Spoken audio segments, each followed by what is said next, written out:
Hey everyone, and welcome to Chef AJ Live. I'm your host, Chef AJ, and this is where I introduce you to amazing people like you who are doing great things in the world that I think you should know about. Back by popular demand is my guest, Dr. Peter Rogers, for his regular second Sunday of the month show called Nutrition Insights with Dr. Peter Rogers. Please welcome him back to the show. How have you been? Good. What are you going to talk about this month? Well, this talk is kind of a hodgepodge, nutrition highlights, and then about communications. I had to give some lectures recently on communications and on how to give a PowerPoint presentation and whatnot. And I started reading in that area, and I just kept going in all kinds of different directions. So I sort of wanted to put a bunch of stuff into one talk because otherwise it'll never get in a talk. And but it's going to be a little bit all over the place. And, we'll see if it seems like it's fun, we'll just keep going with it. If not, maybe I'll dial back on it. Where were you giving this lecture? Well, I have to give a lot of different lectures. I give a lot of lectures to doctors that are like real experienced, 30, 40, 50 years of experience. And in those lectures, I go through a lot of, complex molecular biology, biochemistry, and all that, pathophysiology, neuroradiology. And then I also give lectures to residents. And the residents, I kind of like showing them how to give a good presentation. And I kind of also emphasize ideas of don't just try to get by and do a sort of a weasel job. I mean, don't get me wrong, you have to play by the rules and, when in Rome, do as the Romans do in that context, especially when you're young. You want to get promoted, you want to keep advancing, so you can't be too. But I think as you get older and more senior, it's like if you want to be a good presenter, you have to go out on a limb. You have to take chances. You have to be willing to admit mistakes. You got to do things that make your presentation better. Otherwise, it's going to be generic stuff. Have you ever done any Toastmasters or training? No, I'd be happy to do that. But, I'm a very obsessive compulsive person. I have read and studied so much about this. It's not even funny. And I think I'm pretty objective and fair in the sense that, I know when I screwed up and I try to do it differently. I can take a mistake. What I mean by that is some people, they freak out if they make a mistake and they can't admit it and they're obsessed. Whereas I'm like, man, I screwed up. That was, but now I'll do better. So. Well, they say that public speaking is like the number one fear of people. Right. But I think that's because most people are afraid they don't have anything to say. I got too much to say. I always have to cut it back, like this slide, I got 157 slides. I could have easily had over 300, so. Oh my gosh. Well, why don't you write a book? Well, as a matter of fact, I did. I was actually going to show the book today. Here it is. I wrote this book. Oh, crap. Can you see it? Poor Man's Way to Fight Cancer. And I got a picture. I don't know if I can get it into focus here of my two wrestling coaches, the Schultz brothers, Mark and Dave Schultz, because I'll have a picture of them in the talk. I got something different for both of them. Maybe I'll show it when we're getting the talk, but I learned a lot more. I learned more from those guys than any of my Stanford professors. They both taught me a way to view the world. I had to very much get my game up, so to speak, to be able to do well academically at Stanford. I was not recruited as a scholar. I was recruited as an athlete. Wow, that's amazing.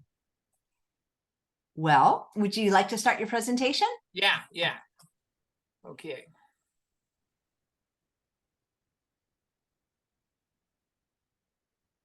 Can you see the slide? Not yet.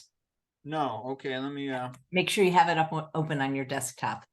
I have it open on my desktop. So I think what I need to do, I got to share screen.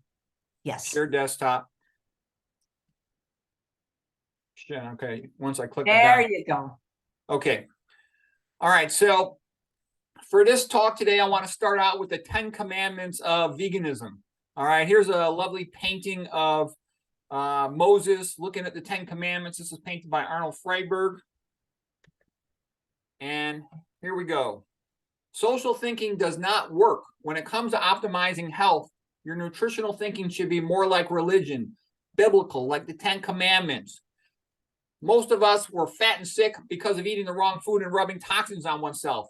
And you want it to be your fault. A lot of people say, oh, no, it's not my fault. You want your problem to be your fault because that means you could fix it.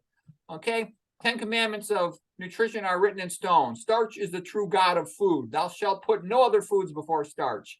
Starches include potatoes, sweet potatoes, rice, beans, oatmeal, quinoa, millet, carrots. Eat starch to satisfy hunger and provide energy. It's the best way to satisfy hunger. Starch is the way. Starch is the entree. Starch should provide about 50 to 90% of your calories. There's a little bit of variety in what percentage you can carry. Some people like a little more, some a little less, and it can work depending on the individual for that one.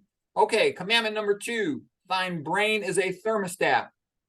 The hypothalamic hunger center forces you to eat exactly the amount of food that you do. Hunger is set by the almighty hunger drive, and it will crush any willpower attempts to change.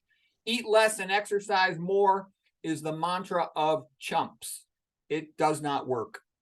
Thine hunger center is a thermostat, and it can only be reset by changing what you eat.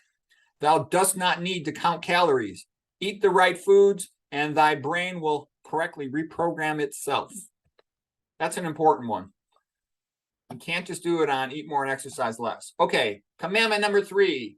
Vegetables and fruits are the best source of nutrients. For every meal, thou must ask thyself 3 questions. What starch, what fruit, what vegetable? Number 4, plants provide what you need to spread your seed. Plant foods optimize your sex appeal. With better blood flow to the skin, one gets a glow of vitality. With all that nitric oxide, potassium, and magnesium, they're all vasodilators. They're what you want. They're the opposite of sodium.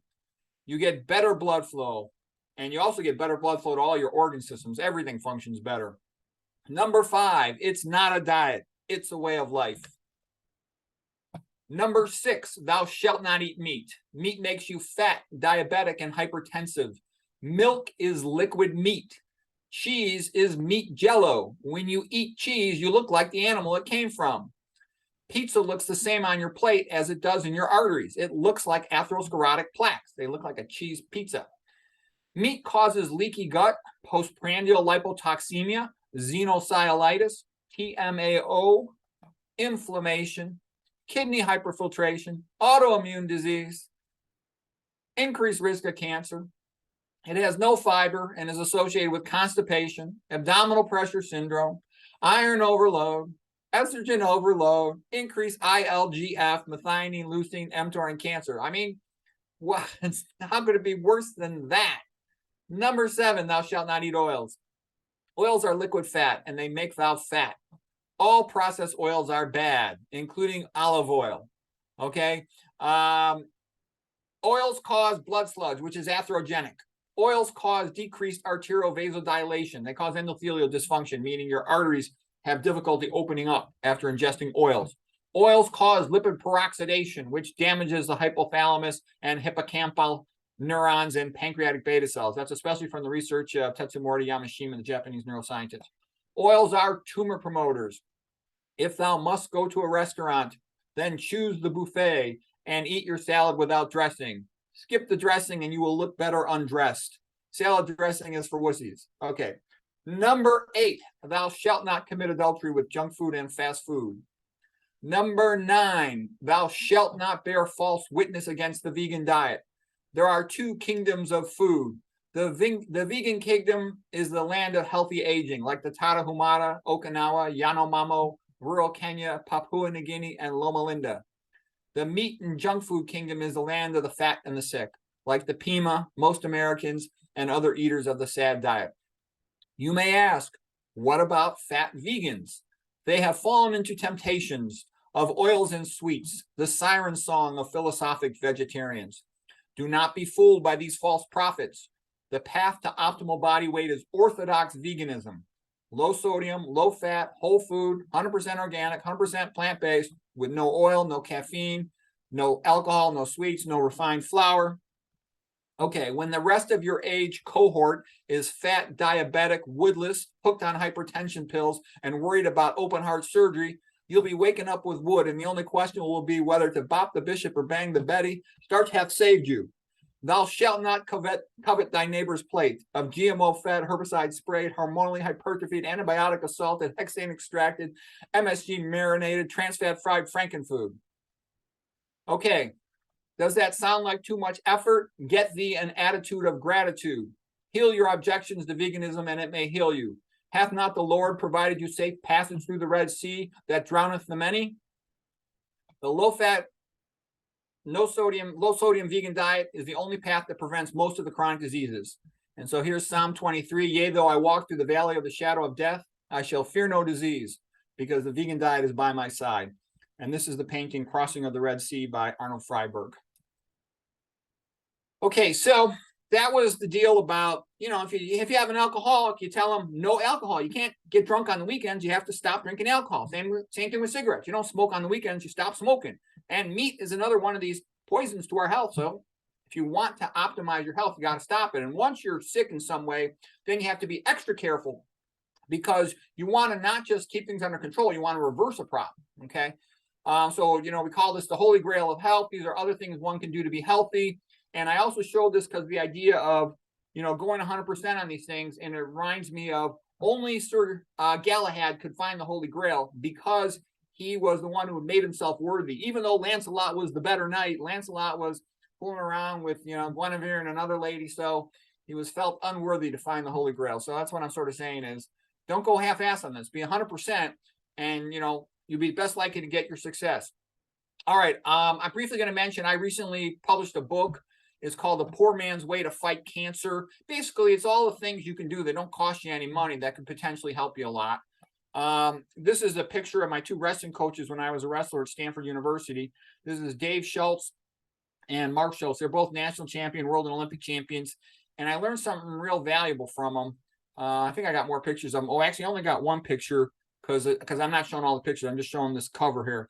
He was a fat dyslexic guy when he was in grade school and they make fun of him, hey, you fat, stupid dummy and stuff like that. But he was good at wrestling and he mastered the technique. He learned every little thing you can learn. That's what I call incrementalism, to really learn your field and everything sort of related to it. And all that knowledge, each thing individually might be minuscule, but in aggregate, they're a big, powerful advantage. And what I learned from him, Mark Schultz, was an intense focus. The only thing he cared about in the whole world was wrestling. And he even said to me one time, the only thing I own in this whole world is a motorcycle and it's a piece of crap, but I don't care because, I want to be a world and Olympic champion. And what I'm saying is you intensely focus on what you're trying to achieve. And that intensity of focus on one thing, it magnifies your ability. I've seen that lots of times. The unique thing about this book is I got tons of pictures, 110 illustrations, almost all of them in color. And it's just stuff like this, basically normal cell, it's a worker. Normal cells, they got tons of jobs to do. Let's say you're a liver cell. You have to maintain blood glucose level, especially during fasting. You're the metabolic workhorse that gets all the nutrients coming from the gut after a person eats. You got to make the bile. You got to detoxify everything. The liver cells go through tons of ATP. Cancer cells different. Cancer cell typically has been post-injury, let's say hypoxia, Warburg effect, transformation to become like an anaerobic bacteria. A cancer cell just wants to grow. It wants to replicate. It basically says, take this job and shove it. I ain't working here no more. I want to go find myself a good apartment. And that means to metastasize other locations. So the point is, a cancer cell doesn't care that much about ATP. It cares about making a copy of itself. A cell has to duplicate itself, make a copy of everything inside of it before it can replicate, divide into two cells. Like a bacteria. Bacteria just want to replicate. That's a bacteria's goal in life. Same thing with a cancer cell. And the relevance is once you understand that's what a cancer cell has to do, then you can fight back. You could stop giving the cancer cell what it needs. It needs tons of iron. It has more transferrin receptors. That's the transport protein for iron. So restrict your dietary iron, okay? Potentially even donate blood. Get your serum ferritin down to 25 to 80, okay? Decrease your dietary fat. It needs tons of fat to make all its plasma membrane lipids and whatnot. Okay, what else could you do? Avoid things that, the tumor microenvironment that favors its growth is acidotic and hypoxic. So avoid things that cause acidosis. Sodium chloride. The chloride displaces bicarbonate in the blood. Low-grade metabolic acidosis. That's one example, okay? Meat has a lot more acidic type amino acids, okay? What else? What are some of the other things? Avoiding the fat. You avoid activation of insulin-like growth factor receptors. These are all things you do. The meat also has more methionine, leucine, and iron. They all activate mTOR, which is the cell replication pathway. So anyways, it's going to be full of stuff like that. How you get your vasodilatation, from nitric oxide. By eating the greens, they get converted. The nitrates in the greens get converted to nitrate, NO2, on the bacteria on the tongue. That's why we talked about you don't want the toothpaste that block that or the mouthwash. Then in the stomach, full conversion, nitric oxide absorbed into your blood, systemic vasodilation, increased perfusion of all your tissues. So anyway, stuff like that. The book's full of all that, and it's in picture form. So hopefully it'll help you. And I got all these lectures, on my YouTube channel. You can watch them if you want. Hopefully it'll help you. Okay, and what's kind of like the overriding big point? You want it to a large extent live like Adam and Eve, but keep your indoor heating and plumbing. Be kind of simple. Simple stuff is what we're made for. A lot of this modern stuff, a lot of times it comes with a catch. Okay, this is my favorite painting of Adam and Eve by Jan Bruegel, Peter Paul Rubin. All right, and now I'm going to briefly mention something else, because some people have asked me about this. Did everyone used to be a vegan according to the Bible? Okay, and there is, let's see, where's the quote? So Genesis 1:1, in the beginning, God created the heaven and earth. Okay, what else? Let's go to Genesis 1:29. Then God said, behold, I have given you every plant yielding seed, which is upon the face of all the earth, and every tree which has fruit. It shall be food for you.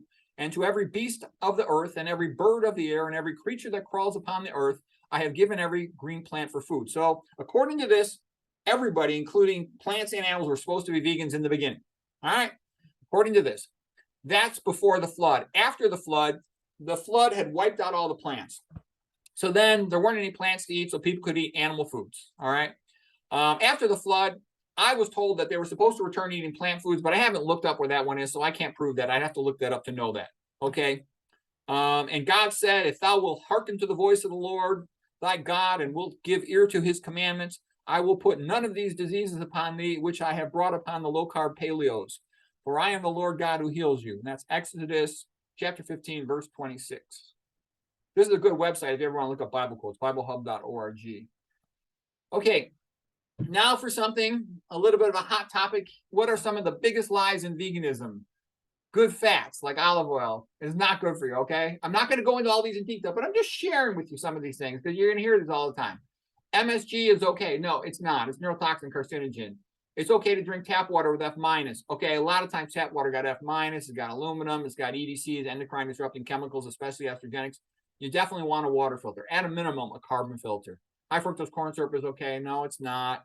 It's associated when you drink it in a bolus form, industrialized, like in these energy drinks, of fatty liver. And the way it's purified, it'll sometimes be containing mercury, which you don't want. MJ is good for you. No, it's not. I hang around, let's say, a significant amount with neurologists. Okay, it is not good for you. It is not good for the brain. It can cause schizophrenic breakdowns and other problems. It can be laced with PCP, etc. Okay, a lot of foods are fortified with iron. I thought that was good when I was young. It's not. It just accelerates the rate at which you become iron overloaded. A lot of these other things, like stevia, is sort of a hot topic these days. People think that's such a good thing. No, it's associated with infertility. Aspartame, a sweetener, is associated with, is like an excitotoxin, neurotoxic. Okay, caffeine is not good for you. There's all this thing saying, oh, coffee's so good for you. I heard some guy, claiming to be a sleep expert say, oh, that he still drinks coffee because he wants to get the antioxidants. No, you can just eat plant foods to get antioxidants. You don't need to drink coffee. It mimics the acute stress response. That's not good for you. Elevated cortisol, elevated catecholamines. Okay. Anyways, I'm going to get into some more things. Oh, one thing I thought was funny is if you look at veganism, not by choice, it's just happening. I noticed this Durian Ryder guy. He's a little crazy, but he's also real smart and he's funny. He's sort of like the bad boy of veganism, as far as I can tell, for teens and 20-somethings. And I think I'm kind of becoming the bad boy of middle-aged and older vegans because I criticize all these things. And that's why I joke. I got a picture of the Fonz right here. I used to really like that show when I was younger. Oh, and here, by the way, is a picture of Charlie Brown and Lucy, how, she would hold the football for him to kick, and she would talk him into it, and he'd go for it, and he'd fall like a chump. And so what I'm saying is, don't be a chump. Read about these things, and you'll see. Sometimes you're going to see contradictory statements, and then you just work towards figuring it out for yourself. But, don't be a chump like Charlie Brown was over and over. All right, so here's the early part of the life cycle. These are from the beautiful paintings of Thomas Cole called The Voyage of Life. And this is the youth painting where he's looking up at his idea of a perfect future up in the sky, utopia, palace, and you see he's got clear sailing water straight to his path. But unbeknownst to him, there's going to be a turn in the river, and he's going to head towards the rapids. That's what happens to most of us as we pass through our 20s and life starts to be full of challenges. So anyways, that's some of Durian Ryder's territory. And then here's where I typically run into people in middle age. Now the boat has lost its oars. It's going over the rapids, and there's a lot of rocks, and he's just hoping and praying he doesn't crash into the rocks. And this is where you start becoming a lot more interested in the vegan diet. And the good news, it works. At least it used to almost always work. And there's a few other things to know, of course. But Guardian Angel's a little farther away. The storm clouds are coming in.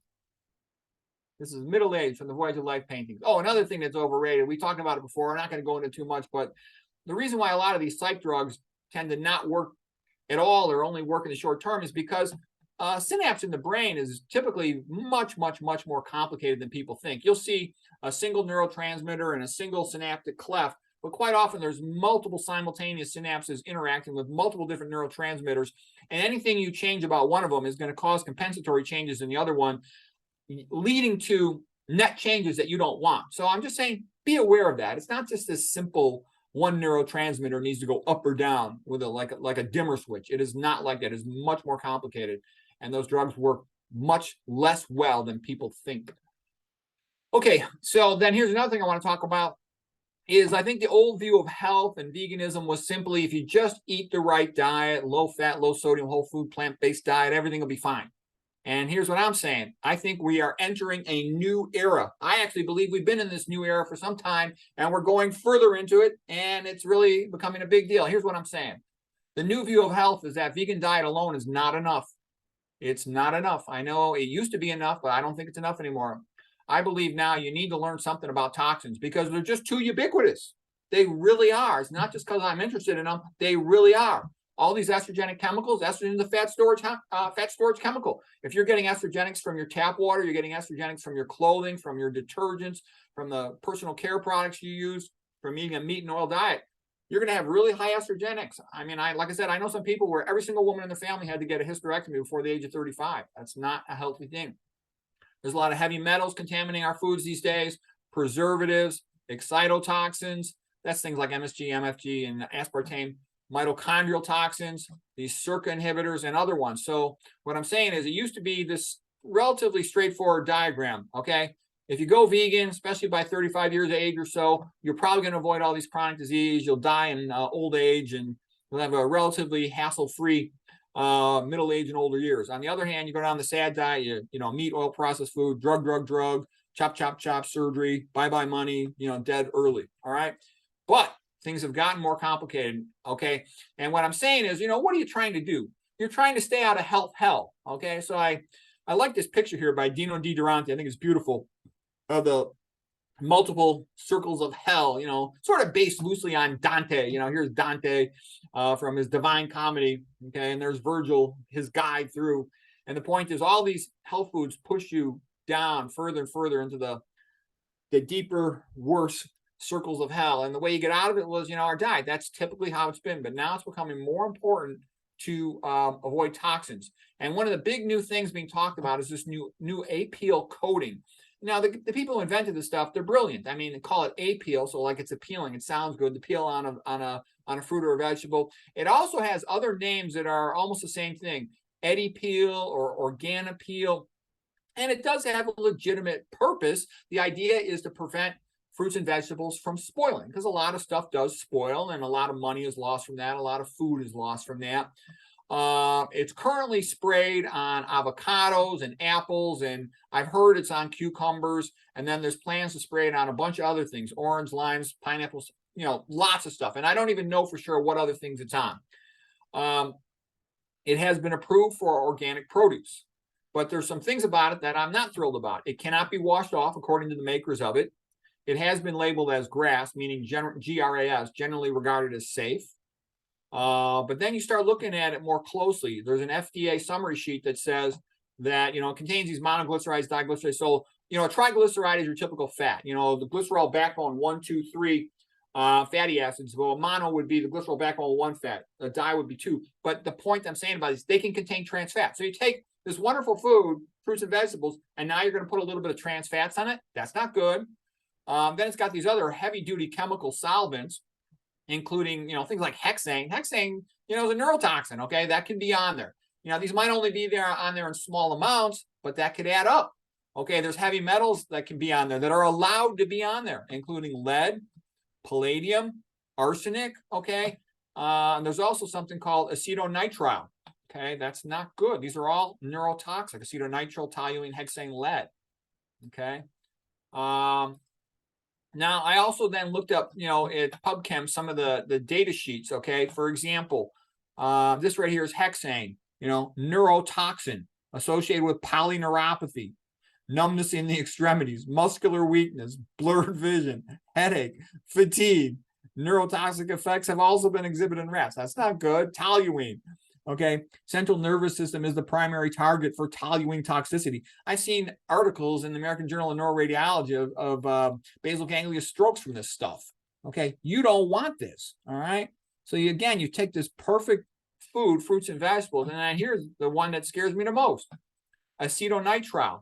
The other name for acetonitrile is methylcyanide. Okay, that's not a misprint. Acetonitrile is methylcyanide. It's a chemical variant on cyanide. Okay, that's not good. I don't want that on my produce. So yeah, you might preserve it a little longer, and I'm sure it's in small amounts, but I don't want any of that stuff. So anyways, I went to the customer service at Whole Foods, Jewel, grocery store, Trader Joe's, and asked them what foods it's on. At every single place, customer service guys didn't know. At the Whole Foods thing, the guy tried to look it up. He said he knew it was on their product, but he couldn't tell which ones. There was no information to make that clear to him, so he couldn't tell me. I went to the produce guy in one of these grocery stores, and he couldn't tell what it was on. Some of the foods had a sticker. I saw avocados that had a sticker, but it's not clear if it's necessarily going to have a sticker on all the produce that it's on. So that's concerning. And like I said, you can't smell it, you can't taste it, you can't wash it off. So that seems unfair to me that we don't know what foods it's in. And it's like, playing Russian roulette with your food.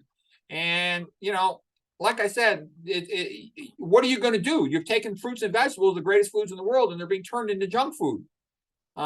Supposedly it's also at Costco and other stores. What can we do to avoid it? I don't know that well. Buy direct from a farmer at a farmer's market. There's grocery stores called the natural grocery stores. They're based out of Colorado, so they don't have many up in the Midwest, but they do have some. If you go to their website, you can check if they've got any stores near you, and you could maybe go to those.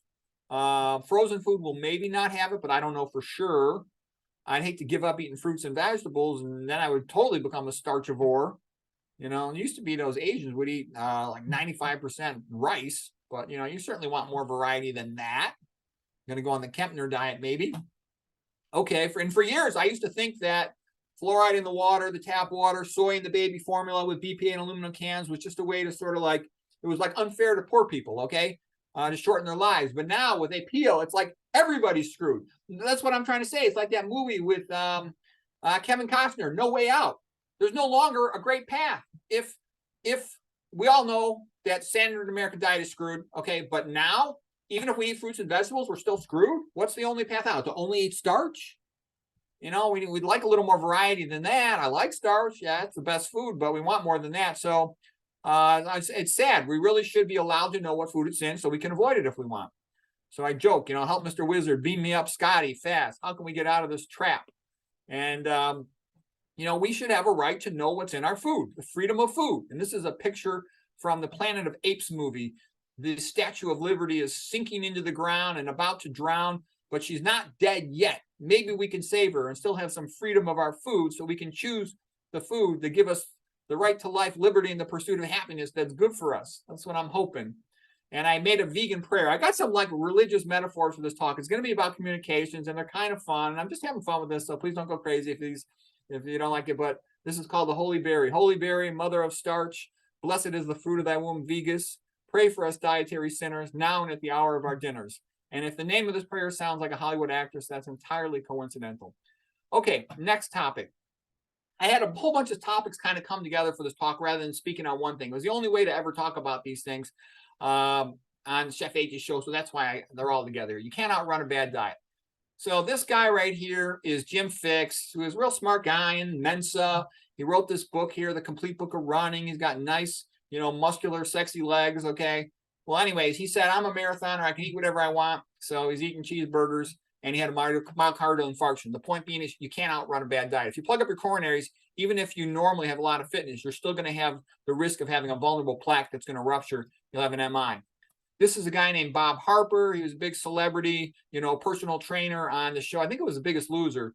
And he had the same thing. He had a myocardial infarction, code blue. He was defibrillated and resuscitated. So now he's slimmed down, trying to be healthier. But I'm just telling you, it's another example. You cannot run a bad diet. Nathan Pritikin had a whole bunch of persons who would have these similar type situations. were big fitness exercisers, but ate the bad diet, and they still ended up with major coronary artery disease, myocardial infarction, often fatal. So here's Alberto Salazar, you know, world-class Boston Marathon champion. He had a code blue myocardial infarction. Luckily, he was defibrillated, brought back to life. So what I'm saying is, wouldn't it be easier to just, you know, follow the Esselstyn-like diet, low-fat, low-sodium, vegan diet, so you avoid it? Because, you know, you have a myocardial infarction, these guys all would have been dead if they weren't lucky enough to be defibrillated. And even if you survive, you might lose a lot of cardiac muscle. That's what a myocardial infarction is. Infarction means dead muscle. So why go through that? You know, a lot of myocardial infarctions, they present with sudden death. So you don't get necessarily a second chance to fix the problem. Okay. And this is a guy, William Roberts. He's like the most famous cardiac pathologist in the world. And he basically said, from his research, if you feed a high-fat diet to a herbivore, they all get atherosclerosis. All of them, 100%. Humans are herbivores. So we're not meant to eat these high-fat diets. So just don't do it. You know, there's nothing ambiguous about it. Don't do it. Okay, atherosclerosis is a blood clot. This is from Gregory Sloop, MD. Atherothrombosis explains atherosclerosis. And by the way, I did a fellowship in interventional radiology, imaging-guided surgery, a long time ago, over like 25 years ago. And I can tell you, I've been studying atherosclerosis. The emphasis was on vascular disease and doing angioplasties and stents and all that stuff. I can tell you, this is the key way to understand atherosclerosis, the concept of atherothrombosis. Atherosclerosis is a blood clot. Once you get that, plus I look at them on CT angiograms all the time. We can't tell them apart, atherosclerotic plaque from a blood clot. Okay, once you get that, you'll be able to make sense out of everything. You have to know hemoradiology. You have to know atherothrombosis theory. Once you get that, all of these previous mysteries in atherosclerosis will make sense to you. You should also know about endothelial precursor cells, you know, being circulating, okay? And that being a mechanism of getting the plaque subendothelium. Okay, now we're moving on to a new topic. Fatty liver, what could go wrong? Okay, with fatty liver, you've got accumulation of fat in the liver. And I just want to show you the venous anatomy. You got your intestinal tract here. Here's the bowel. You eat a food. Some of your food particles, they go right into the superior mesenteric vein, joins up with the portal vein, goes into the liver. And then the liver can process stuff. Let's say it's fructose. The liver will process it then. Let's say it's an estrogenic chemical. The liver will detox it or something else. Blood from the spleen will then also pass through here. You got the inferior mesenteric vein coming up, okay? The spleen is a filter for the blood. It removes the old red blood cells. Okay, let's see.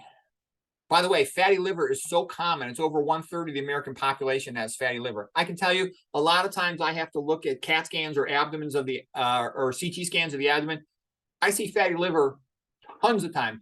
The reason for the CAT scan could be something totally irrelevant to the liver, and it'll still be a fatty liver sitting right there. If you eat a standard American diet, you eat these energy drinks with all this industrial high fructose corn syrup in there, you are headed towards fatty liver. Alcoholics get a lot of fatty liver too. But NAFLD is non-alcohol fatty liver disease, super, super common. It'll progress to NASH, non-alcoholic steatohepatitis. So steato just means fat. Hepatitis means with inflammation. So that's a worsening. It's not just fat storage, now it's inflamed. Inflammation in the human body typically generates an immune response leading to laying down of collagen or fibrosis, scar tissue. And then a scarred up fibrotic liver is cirrhosis, which is, you know, end stage liver failure. Once the liver fails, you're going to get back pressure in the venous system into the spleen. So the spleen gets big. And when the spleen gets big, that's a problem because it starts chewing things up. It'll chew up red blood cells, leads to anemia. It'll chew up white blood cells. That can lead to neutropenia. It can chew up platelets, and that's called thrombocytopenia. Penia means a deficit of something, okay? So I recently saw a patient fell, hit their head, had an intracranial bleed, and it came from their fatty liver because the fatty liver led to cirrhosis, led to hypersplenism, and that led to consumption of their platelets, okay? We remember when we talked about diabetes, you first get accumulation of, you know, fat in your sub-Q, you sort of overwhelm your sub-Q fat, then you get accumulation in your skeletal muscles, that leads to insulin resistance, then you start getting accumulation in your liver, and that insulin resistance with fat in the skeletal muscle causes postprandial hyperglycemia. That means hyperglycemia after eating. Postprandial means after eating. Okay, then when you get accumulation of fat in the liver, fatty liver, then you start getting fasting hyperglycemia because the liver loses the ability to accurately regulate blood glucose. And then you start getting spillover of fat accumulating in the pancreas, and you start developing injury to the beta cells, the ones that make insulin in the pancreas, and that'll lead to full-blown type 2 diabetes that's insulin dependent. So you want to try to treat it the sooner the better so you don't lose those beta cells. But what I'm talking about, this is progressive accumulation of fat. It's a bad thing. Then these are all the complications of diabetes. All right, so here's the progression in the liver. Here's a normal, healthy, happy liver and a plant-based diet. Here is somebody accumulating fatty liver from eating way too much of this unhealthy fats and high fructose corn syrup and industrial portions with all these artificially sweetened processed foods. Here it is progressing to steatohepatitis, NASH, non-alcohol steatohepatitis, and you're getting fibrosis. Well, full-blown advanced fibrosis, you get nodular contour of the liver and extensive fibrosis within the liver. That's called cirrhosis. In addition, this fibrosis can block the oxygen delivered to the liver cells. And we talked about that before, the Warburg effect. He won the Nobel Prize in 1931. He's a German biochemist. And what he noticed was human tissue culture cells will sometimes transform to cancer once they're exposed to hypoxia, meaning a lack of oxygen. Let's say in the ballpark of 35% or more hypoxia. So the point I'm saying is scarring within an organ can cause hypoxia, and that can lead to the cell transforming into a cancer cell, okay? It de-differentiates. It becomes like an anaerobic bacteria. That's the mechanism of it. Okay, so fat makes red blood cells stick together in a stack of coins. Rouleau formation means stack of coins in French. Also, the chylomicrons can do it, we call it also blood sludge. So a typical red blood cell is about 7 microns in diameter. Capillary is about 5 microns. Normally, a red blood cell, it has to deform itself to pass through the capillary because it's bigger than the capillary. When you have all this fat, the elevated LDL cholesterol, for example, chylomicrons will stick these red blood cells together. Now it's like a big sandwich. And the big sandwich, it's harder to push these big bulky things through these capillaries. So what's going to happen? Blood pressure has to go up. When blood pressure goes up, you start getting secondary injury and arterial bifurcations causing atherosclerosis. So this is how this fat starts the ball rolling and the snowball effect of things progressively getting worse. Okay, so now I want to show you what's happening in the spleen. So when the blood enters the artery of the spleen, there's 2 paths that can go on. Most of the blood cells will just pass through a standard sort of artery to capillary to vein, and they're relatively safe because what happens over time is red blood cells become stiffer. They become stiffer because they get externalization of phosphatidylserine. It's a phospholipid that moves from the inner to the outer leaflet of the plasma membrane. That's one thing. They also get glycated. So the bottom line is they get stiffer. That's why a red blood cell typically dies, is removed from the system at about 120 days. The spleen is called the graveyard of red blood cells. It takes out the old red blood cells. And the point I'm making is that these red blood cells, then a small percentage of them go into what's called the red pulp of the spleen. And once they go through the red pulp of the spleen, they then have to re-enter circulation. They pass through what are called sinusoids, and they have to re-enter the circulation through these little slits between the endothelial cells. This is an interendothelial slits. And these are tighter, let's say in the ballpark of 3 microns. So the older, stiffer red blood cells, they just can't get through there. It's like doing the limbo, and they just can't do it anymore. And so they're removed from the circulation. And the point I'm making is when the spleen gets big, it then has more red pulp. There's more red blood cells, white blood cells, and platelets going through that red pulp, and they're getting removed from the circulation at a higher rate. And so that can cause all kinds of problems. This particular guy, there's other mechanisms of platelet removal in the spleen, but he dropped his platelets so low, fell, hit his head, and had intracranial bleed. And what I'm saying is fatty liver led to intracranial bleeding. That's a big deal. He had to get a craniotomy, and they had to actually do a craniectomy, take off part of his skull. So I tell you all that because one problem can lead to others, and don't get me wrong, that's rare for fatty liver to lead to that, but the cirrhosis, the liver cancer, liver transplant, it could be a big disaster. You want to fix problems, the sooner you keep the better. Okay, so once you get the scarred in liver, you get back pressure, blood going into the spleen. You'll also get these collaterals called varices going into the spleen. The spleen gets big and it just starts gobbling up more stuff. So fatty liver, yes, it's super common and it can be a big deal. Fix it the sooner the better with these low-fat diets, plant-based diets. Okay, now, last time I was on Chef AJ, she asked me a question. She said, what is the best book of all time? And I thought about some more, and I said, isn't it obvious? Joan Rivers, Men Are Stupid and They Like Big Boobs. A Woman's Guide to Beauty Through Plastic Surgery. I'm just kidding. This is probably one of the stupidest books of all time. But I show it because, and actually, breast size, I never knew a guy that was that crazy about breasts, except one of my wrestling coaches one time was, and he asked his fiancée to get a implant or he wouldn't marry, and she said no. But anyways, we're not really going to get into that. That's a crazy story. Well, what I want to talk about is breast implant illness. Ruth Heidrich had breast implant illness. She wrote an entire book about it. She had metastatic breast cancer, had mastectomy, had this, and it's a more common and serious problem than people realize. A lot of women get breast implants after cosmetics for cosmetic reasons. A lot of them get it for treatment of breast cancer. So this is her book by Ruth Heidrich. She's like a real famous, great lady, real smart, who survived metastatic cancer, went low-fat vegan, won all these marathons and triathlons. And the point is, these breast implants, they can leak silicone. They also can be treated, cured, so to speak. They call it that when in processing, when they make them, and they can contain heavy metals that can cause heavy metal toxicity to the patient. They can induce allergic reactions.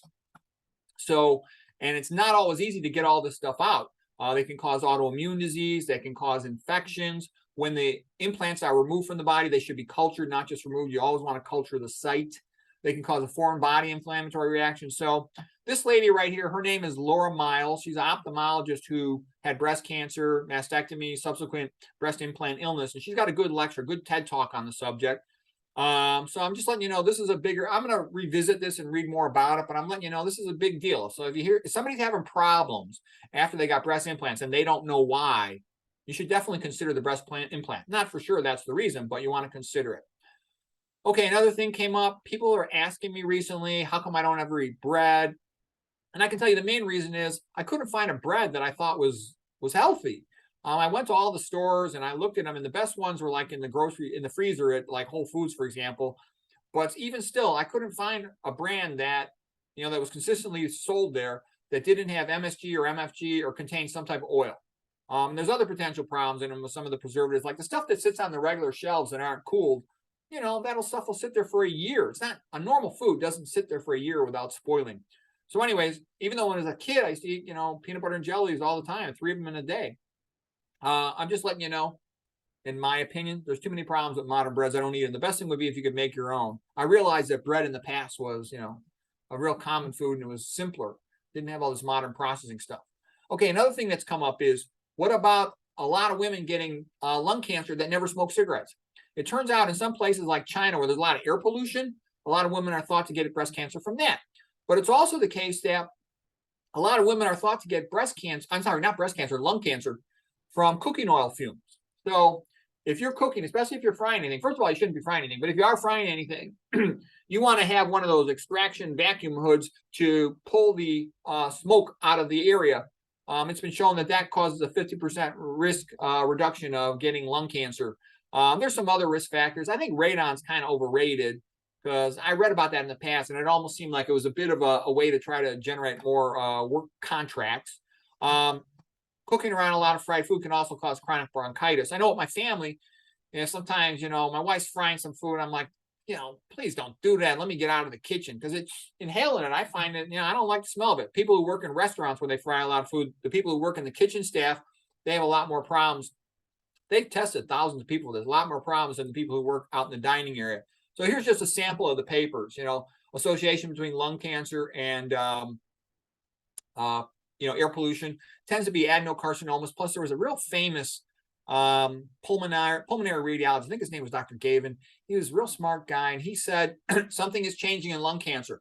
We're seeing a lot more adenocancers, and we're seeing a lot more cancers in people who don't smoke. So that was kind of interesting. He was both a pulmonologist who then became a pulmonary radiologist, which is pretty unusual. Cooking oil fumes and lung cancer, U.S. population. Here's another one. So there's a lot of papers on this.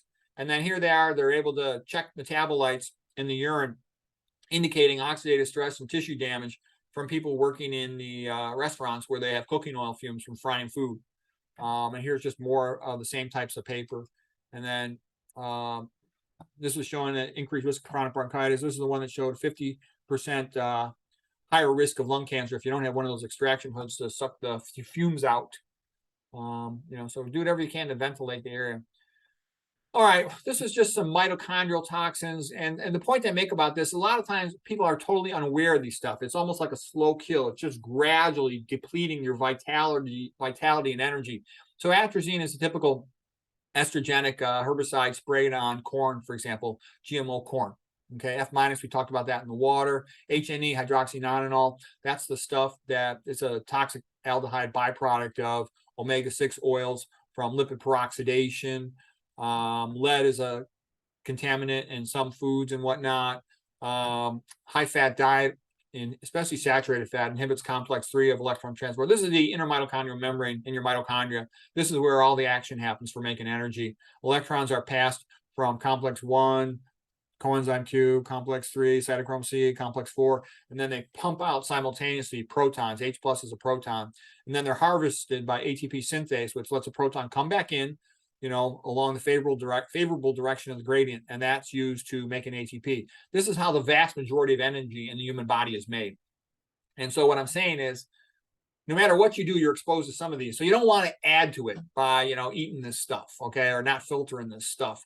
Because these things sort of deplete you, and if they weaken your cells will have less ability to, recover from other diseases. So recently, a friend of mine, his wife has atrial fibrillation, and she's a real nice lady, bright lady, and she's been telling me, "Oh, I'm cutting down, and like I said to her, look, you're messing up. Stop with this cutting down stuff. Like I said earlier, you have to quit. An alcoholic can't drink on the weekends. A cigarette smoker can't smoke on the weekends. You stop smoking. You have to give your body a chance to recover.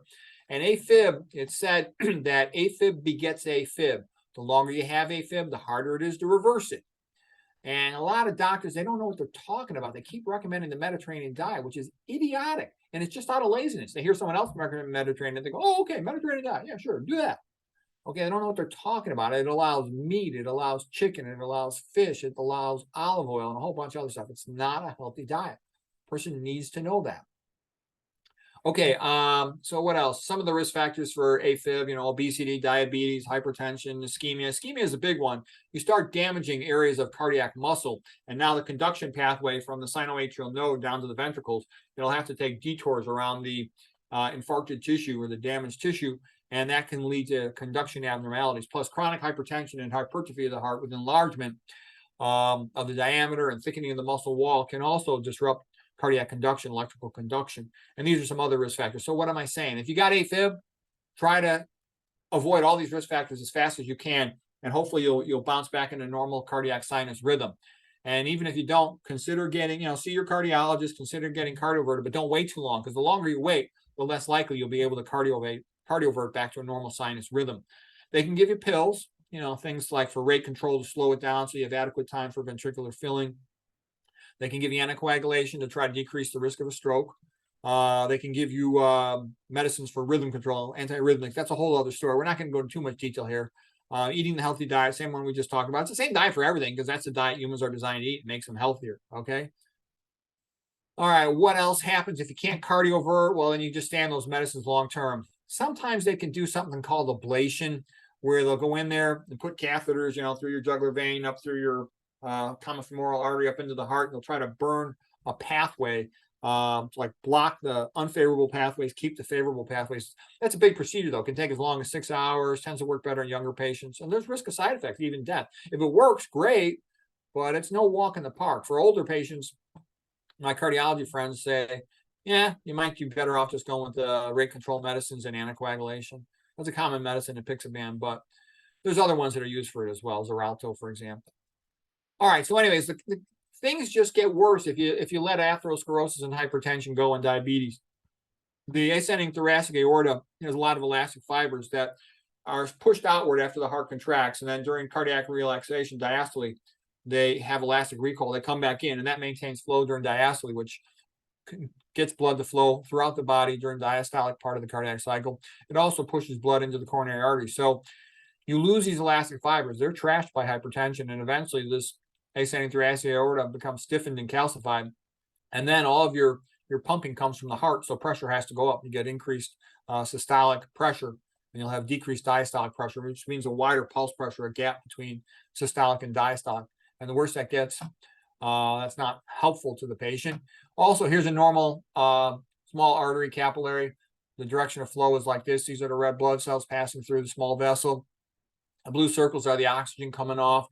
These are endothelial cells, kind of spindle shaped. That's the nucleus of the endothelial cell. The green cells are the skeletal muscle, I'm sorry, the vascular smooth muscle cells just outside of the vessel. This yellow line right here is the basement membrane, all right? So the point being is here's a normal, healthy, small arterial capillary. But once you've got chronic diabetes or hypertension, you start getting hypertrophy of the vascular smooth muscle, and you also get thickening of the capillary basement membrane. So now, like these are the blue oxygen circles, you'll have less oxygen able to pass through this thicker barrier. So you get decreased oxygen delivery to the tissues. So you can see how that can make your cardiac muscle ischemic, make it harder to heal atrial fibrillation.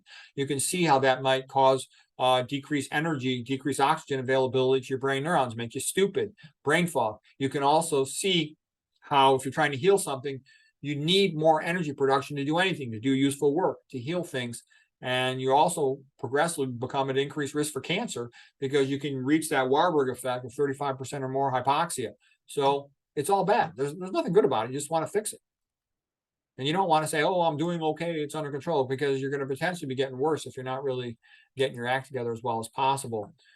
Typical, Western diet with all the high-fat diet, that'll tend to accumulate atherosclerosis at the carotid artery bifurcation, common carotid artery, external carotid, internal carotid. That's right where it occurs because of abnormal flow at the bifurcation bouncing off of there. And it'll also occur initially in the proximal coronary bifurcations, and the other coronary bifurcations more distally, including the small ones.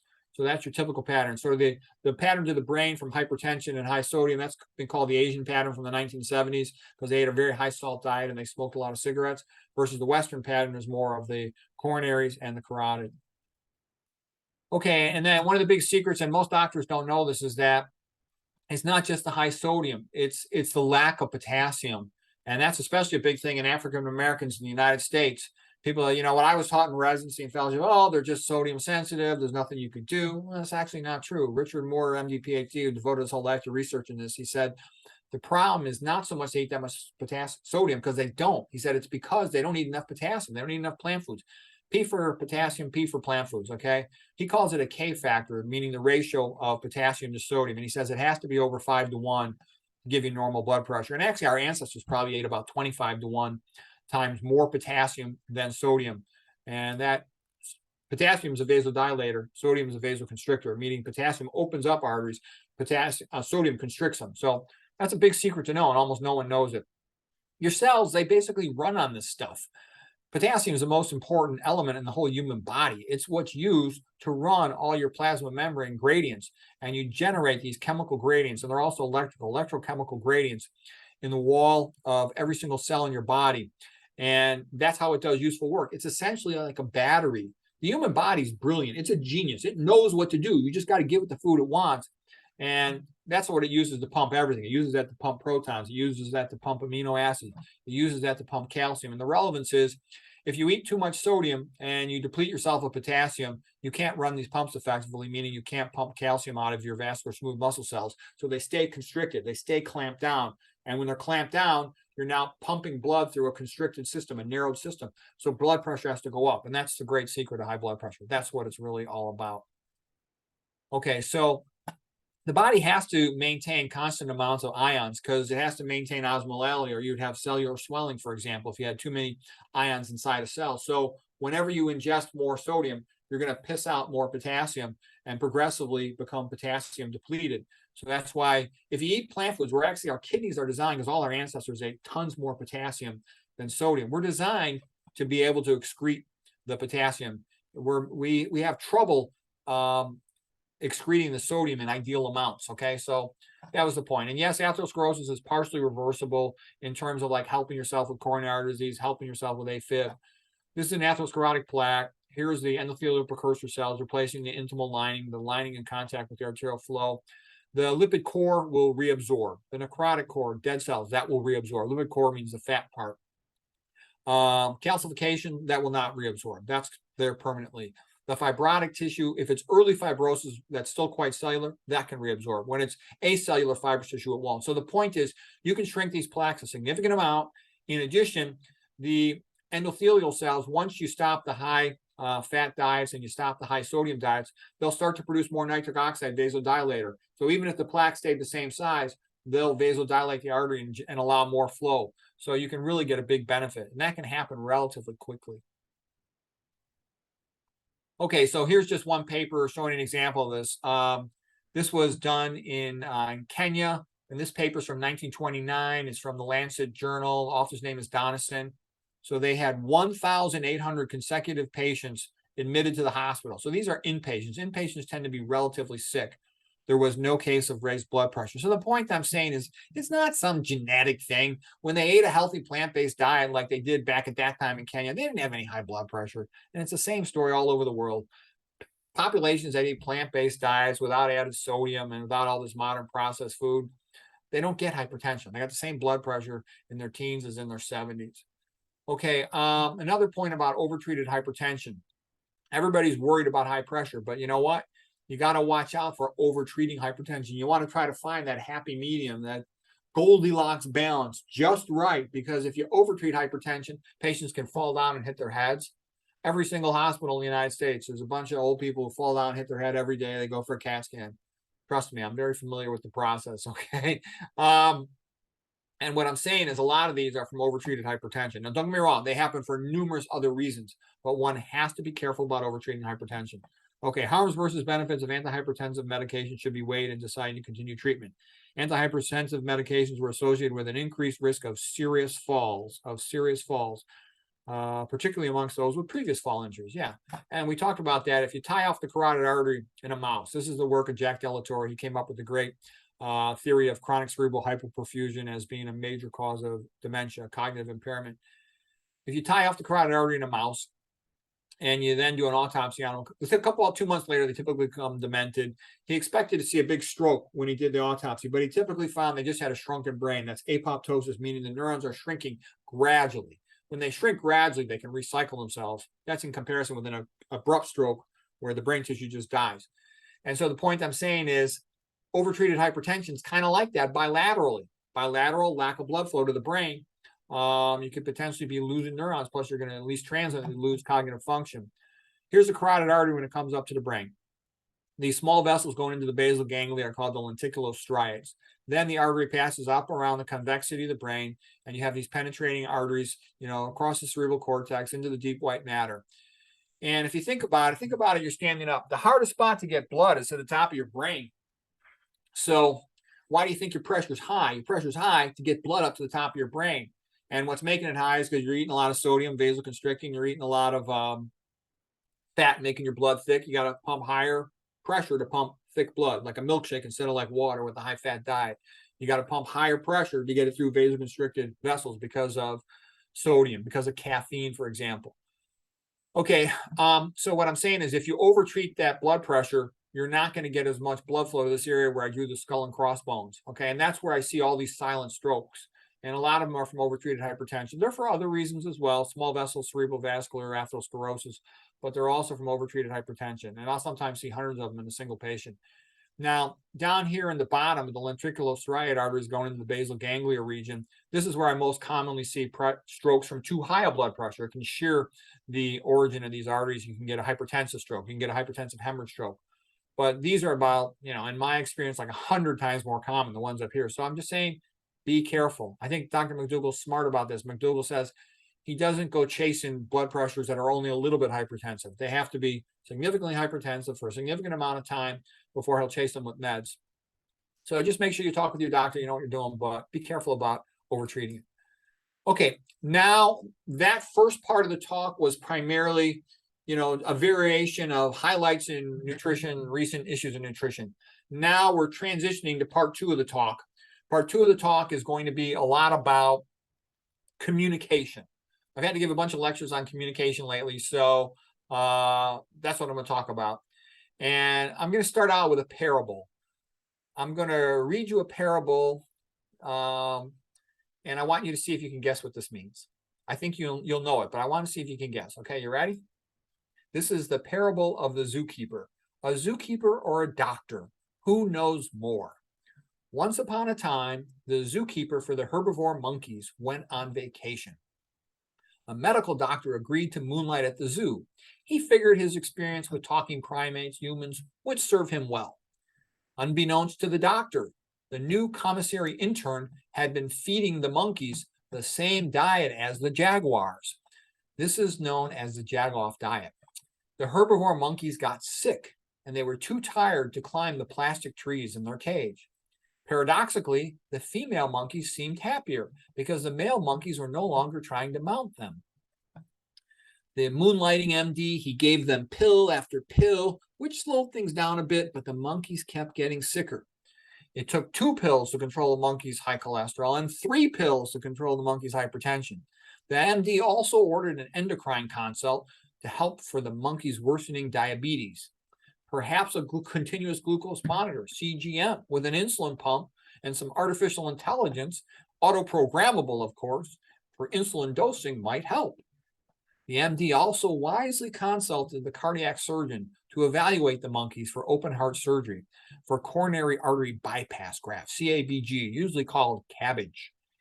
The surgeon went through the standard consent form with the monkey for cabbage, and this included the risk of graft occlusion of the coronary artery bypass graft, myocardial infarction, heart attack, chronic arrhythmia, permanent pacemaker, kidney failure, cognitive impairment, stroke, death, painful death.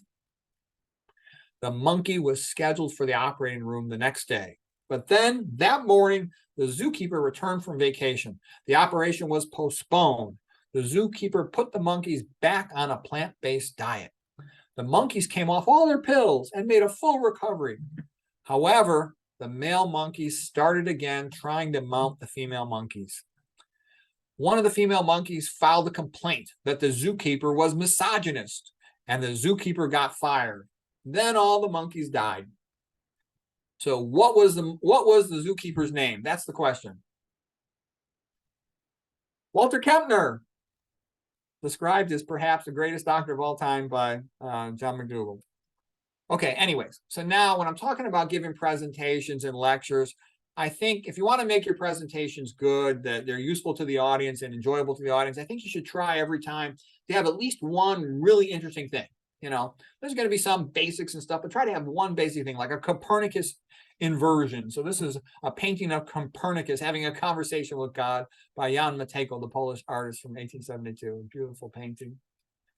Okay, and also I think if you want to have good presentations, you got to take some chances. When I was a kid, we used to all love this guy, Evel Knievel. Okay, he was kind of crazy, of course. He would ride his motorcycle and jump over cars and all kinds of things. But we admired him for having guts. We actually used to jump our little bicycles, our little stingrays over stuff. And we used to know his saying. Evel Knievel said, bones heal, chicks dig scars, pain is temporary, glory is forever. And he got a pinball machine named after himself. So you don't have to do, you know, daredevil acrobatic stunts, but you should try to at least go for something in your talks. You know, you'll learn something. The audience will at least get a kick out of it. Even if they don't learn something, they can at least make fun of you for being such a jerk. At least something will happen. It won't just be totally boring. All right. And as part of a talk, you know, I love the comedians. They're like some of the most fun talkers. And I want to speak here for a moment about the anatomy of a joke.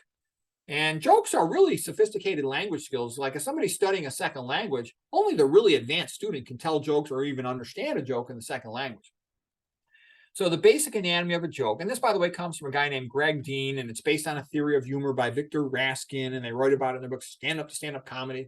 Okay, so the theory of a joke, the anatomy of a joke. The first line is a setup line, and it carries with it an implied assumption. Everybody knows this. Everybody has something they expect based on this typical first statement. But then the second line is almost like a train just switched track. All of a sudden, that key word in the setup line has 2 meanings, and you jump to the other meaning of it.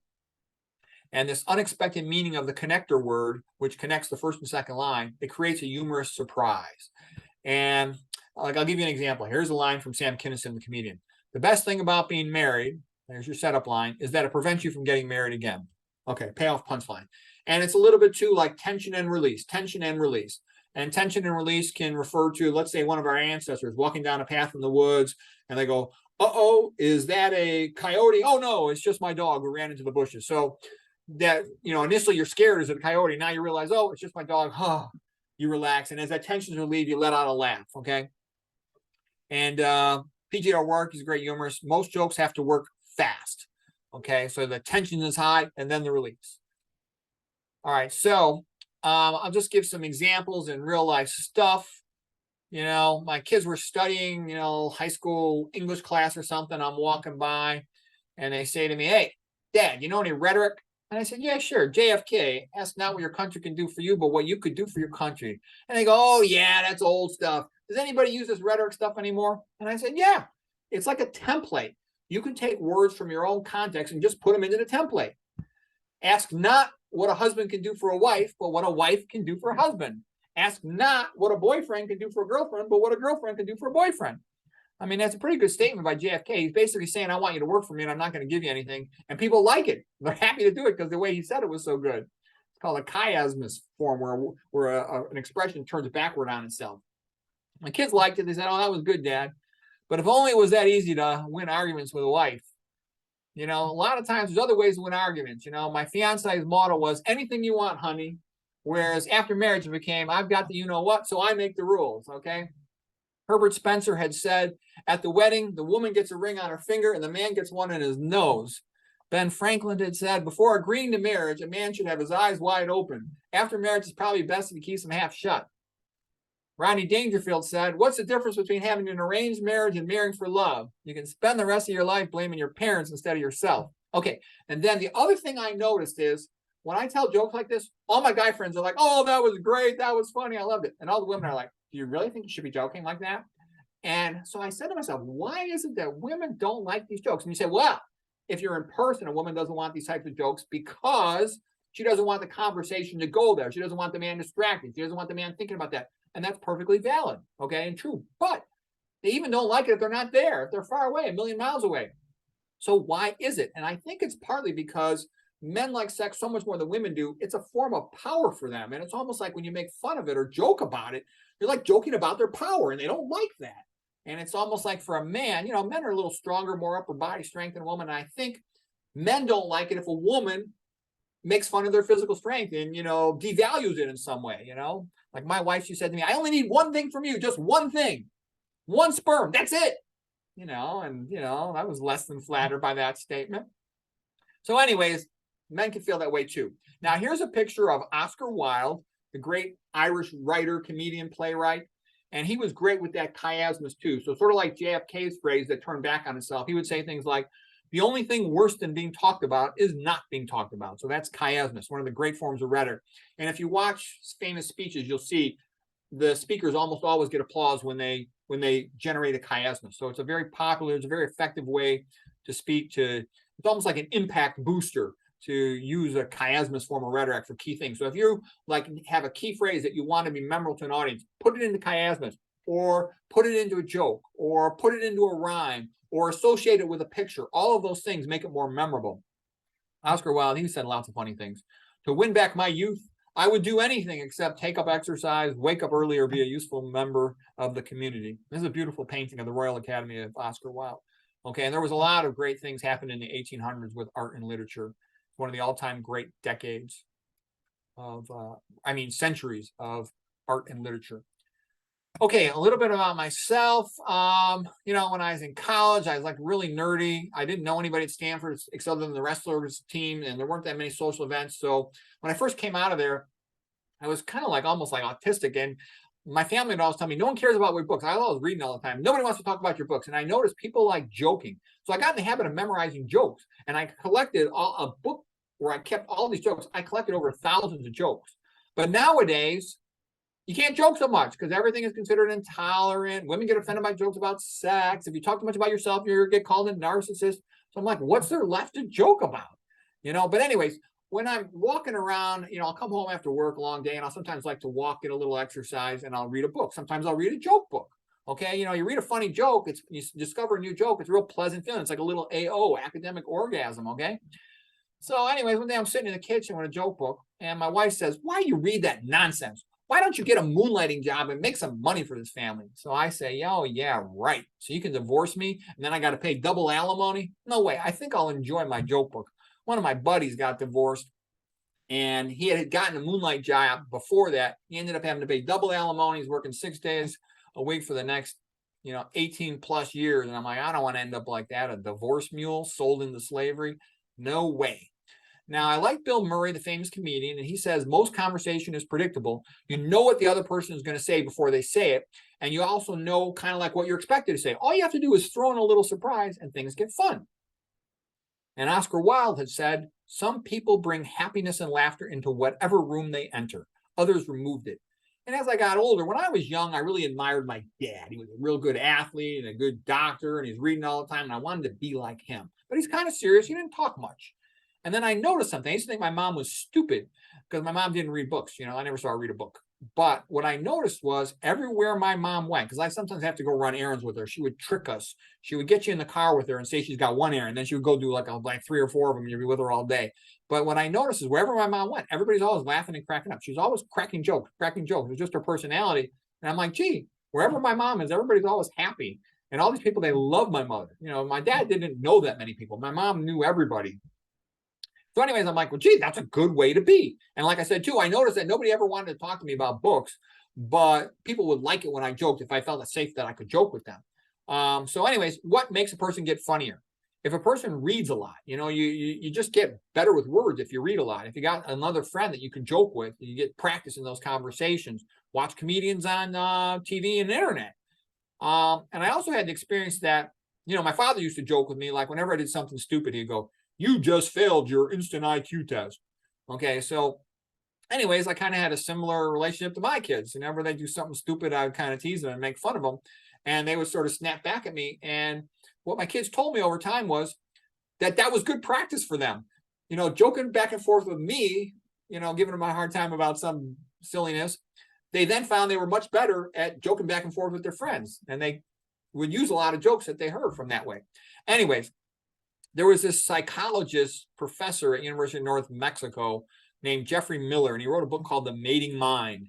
And Miller said that women like men who are funny because it's an indicator of intelligence that's hard to fake. So I took this book and I showed it to my wife. And I said, if you ever divorce me, I will be able to attract another woman with my funniness. And she said, oh, no, you don't understand. Women like a man who is confident with a sense of humor. That's different. You are funny like a clown. Women do not like clowns. Man. So anyways, that is what it is. All right. Oh, one other quick word here about what's the difference in cure rates of conventional treatments versus vegan treatment for chronic disease.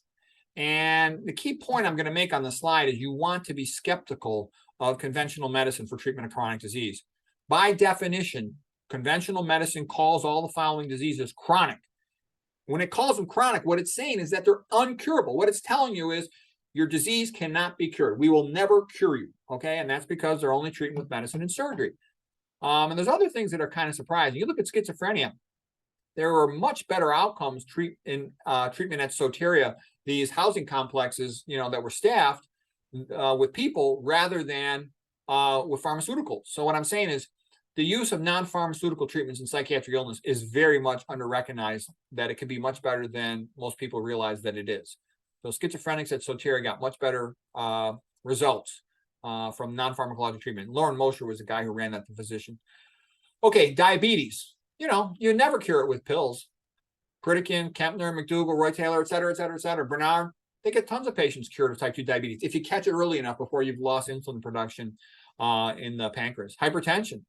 Kempner treated 19,000 patients, okay? Richard Moore, McDougall, and lots of other doctors, lots of hypertension patients are cured. Most of them are, if you catch it early enough before there's all this arterial damage with capillary basement membrane thickening, extensive vascular smooth muscle hypertrophy and whatnot. Coronary artery disease, that's in 198 patients in a row, no recurrent cardiovascular events if they actually follow the diet. If they don't follow the diet, they're not going to get the results. He had one patient who didn't follow the diet and had a cardiovascular event. Okay, impotence. Now, I haven't seen a formal study, but there's lots of anecdotal reports of the Johnson coming back to life or improving in its function when a person goes low fat, low sodium vegan. Obesity, all the Asians before 1970, rice-eating Asians are all skinny, billion out of a billion.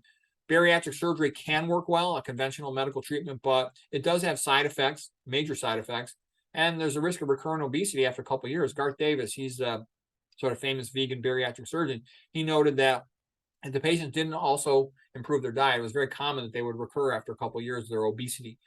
Arthritis. Dr. McDougall wrote a nice essay called Diet is the Only Hope for Arthritis. And basically, the best thing you can do is get your act together. When you go low fat, low sodium vegan, you reduce inflammation besides reducing body weight, and you get better blood flow to the joint. And that'll often be helpful and potentially lead to you not needing joint replacement surgery. You can go for joint replacement surgery, and it sometimes does help, but I would certainly rather not have a joint replacement and everything that goes with that if it could be avoided. I've known, some people die from knee replacement surgery. It's potentially a big deal. I know 2 people who I knew relatively well who died from knee replacement surgery. I know plenty of other people who had good outcomes, but I'm just saying is, why not avoid it? I don't want surgery. I've never had surgery. I don't ever want surgery. Okay, if I can avoid it. Autoimmune disease, if you can treat leaky gut, a lot of times the patient gets better. Wouldn't that be a better thing to do, to just fix it that way than have to get stuck on, autoimmune, immune suppressing drugs for life? Cognitive impairment, the sooner you catch it, the better. Once you've lost a neuron, it's going to be harder to get that back. Cancer, that's a whole other story. We're not going to get into that today. Okay, let's see. I was just talking about impotence. So I'm also doing a little bit of like religious language as applies to veganism. And so I wrote an impotence prayer for all those out there suffering from this terrible illness. Our Father, who art in boner land, solid wood be thy name. Give us this day our daily boner, and forgive us our dietary sins, as we forgive those who misdiet against us. And lead us not into temptation, but deliver us from impotence. Amen. Okay, so that's the impotence prayer. Okay, I'm experimenting with, I might decide to take over a religion and make veganism into religion. People don't follow the diet, so maybe if I make it a religion, maybe they'll follow. I haven't come to terms with that yet, but I'm working on that idea. Okay, opener for a talk. The opener should be good. You got to put some good material right at the beginning, because nowadays with stuff on video, if an audience doesn't like the first minute of the video, they're just going to turn it off. So the beginning is the most important part of the thing. A lot more people watch the beginning than watch the end, that's for sure. So you need some type of thing to get their attention, an empowering promise them something useful to come out of it, show them a nice picture, and have a metaphor, a joke, a rhetorical question, something to let them know this is going to be good. This is not going to be the usual boring stuff like, run for your life. If you see an ASS, that means agenda start slide, when they give you this whole list. That means they're using the old school, tell them what you tell them what you told them, and tell them again. No, that stinks. That's uber tedious, boring. You don't want that. Okay, word slides. Now, this is one where I know I've broken this rule myself too many times. Most common thing people don't like in a lousy talk is too many words on a slide. And so you want to really try to avoid that. I call it mea culpa, mea maxima culpa, okay? And so, and Alexander Solzhenitsyn, the great Russian writer, he said, anything that adds to the truth subtracts from the truth. So you want to reduce clutter. You can color code the text, which can be nice. Often I'll use red for an angry thing. Not necessarily. Red can also be a good thing. It can be love, the heart, and stuff. But in general, it'll often be a negative thing, like a stoplight. Green will be usually a positive thing if you color code the text. But in general, try to have less word slides and more picture slides. And that's one of the reasons why I tend to love neuroradiology talks in comparison to, let's say, an internal medicine talk. Internal medicine shows too many boring word slides, put me to sleep. Radiology is good for showing picture slides. So a good speaker should have a lot more picture slides and word slides. As far as picture slides, there's a few things Start with a blank slide. Avoid all the PowerPoint templates or the other whatever presentation program you use. They usually stink. Okay, just put your own stuff on there. Minimize the clutter. Have a reading gravity, meaning just like we read from right to left, and we go from top to bottom. You should kind of move that way with your slides typically. Bill McGowan wrote a good book on giving talks called Pitch Perfect, and he says visual storytelling is a sweet spot of communication. A story is the most memorable way to put words, 22 times more than just factoids. A picture is even 60 times more memorable than just your factoids words. So the best way to give a talk is, and this guy did research on this guy named Pavio, paper from 1986. He said, show a picture and then talk about it. And you don't necessarily want to put much, if any, text on the picture to the extent you can avoid that, because the same part of the brain that hears with the ears, hears words with the ears, also reads it with the eyes, versus looking at a picture is processed by a different part of the brain to a large extent. So they can see a picture and hear you. That works well. But if they simultaneously are trying to read and hear you, that doesn't work so well. There's a guy named Johnny Harris. He's got a YouTube channel, I think, by his name.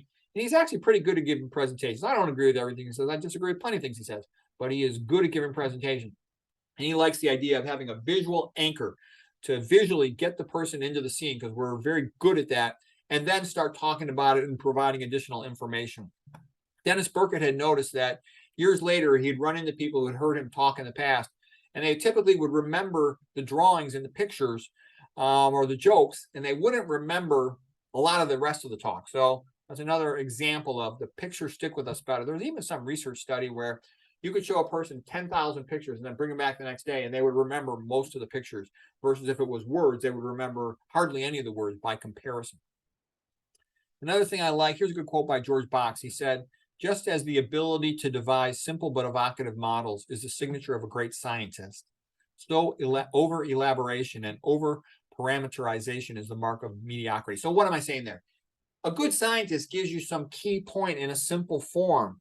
They'll come up with a simple title, like Douglas Kell wrote a great paper about iron metabolism, called it Iron Behaving Badly, okay? And they make their paper flow like a narrative, versus all the sort of hack work and BS you see in most medical journals, which is the vast majority of the papers. There'll be all kinds of fancy statistics and fancy numbers, but there's no useful point in the whole paper. It's a waste of time. Okay. All right, so here is, the Johnny Harris technique of orientate the audience first with a map. So let's say I'm going to talk about the Pima and the Tarahumara. The Tarahumara live in northern Mexico, Sierra Madre Mountains, Copper Canyon area. Pima in Arizona. They were absorbed into that after the Mexican-American War in 1848. So the point is, you see this slide and you know the Pima are in Arizona eating the sad diet, the Tarahumara are in Mexico eating their traditional diet, and then the Pima eat the sad diet. They got all the Western disease problems. The Tarahumara are world-famous ultramarathoners. So that's the idea of visual orientation initially by a map, and then show the additional information, drawings or pictures. Okay, and here's an example, same things. You can look at the Yanomamo, another example of epidemiology confirming the benefits of a low-fat vegan diet. The Yanomamo live in the Amazon jungle, sort of on the border of Venezuela and Brazil, and likewise, no diet, salt added, and they don't have hypertension in their 70s, okay? Same blood pressure in their old age as when they're young. So that's just another epidemiology example. So here's a chart, a table form, and it just shows you the westernized diet, the American version of it. Lots of heart disease, impotence, cancer. East Asian, Japanese, Korean, China, when they were eating tons of rice, they still had a lot of sodium, especially the Japanese. They were eating over 12 grams a day, and that led to hypertension and stroke risk. But they had a lot of vegetables, and it was very low fat, so they didn't have that much cancer, much less than an American who smoked the same amount, because they simultaneously have the synergistic worsening due to the meat and the fat. South Asians, like in India, a lot of them are real skinny and healthy, and I always thought of them as being really healthy, but I was kind of surprised that they have a lot of these westernized type atherogenic diseases and a lot of diabetes. And my conclusion after studying that for a while was because they eat way too much fried food. They eat a lot of fried food, and they still eat some dairy with the ghee, butter, and whatnot. But so what's the way to win this game? Low fat, low sodium vegan and has traditionally been the way to go. You eat lots of starches and then your fruits and vegetables, and you're low in all these diseases. I mean, why wouldn't you want to do that? That's the way to avoid it. Okay, it's like winning, the jackpot at Vegas. Okay, everything is good. You're skinny, and you don't got all these diseases. Yay!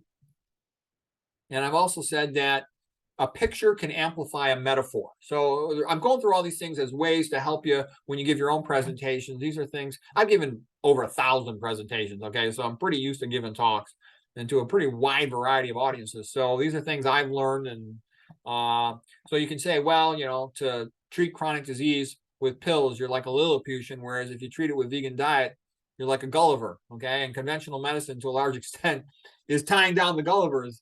It doesn't want them. And the patients don't like it. I mean, the vast majority of patients will refuse to go vegan. They start going into all the arguments that they throw out. So, but the point of this was just that having this beautiful picture called Gulliver and the Lilliputians by Jehan Vibert. It just strengthens the metaphor. Seeing that picture, you'll remember Gulliver versus Lilliputian very easily. Also, drawing these diagrams can help.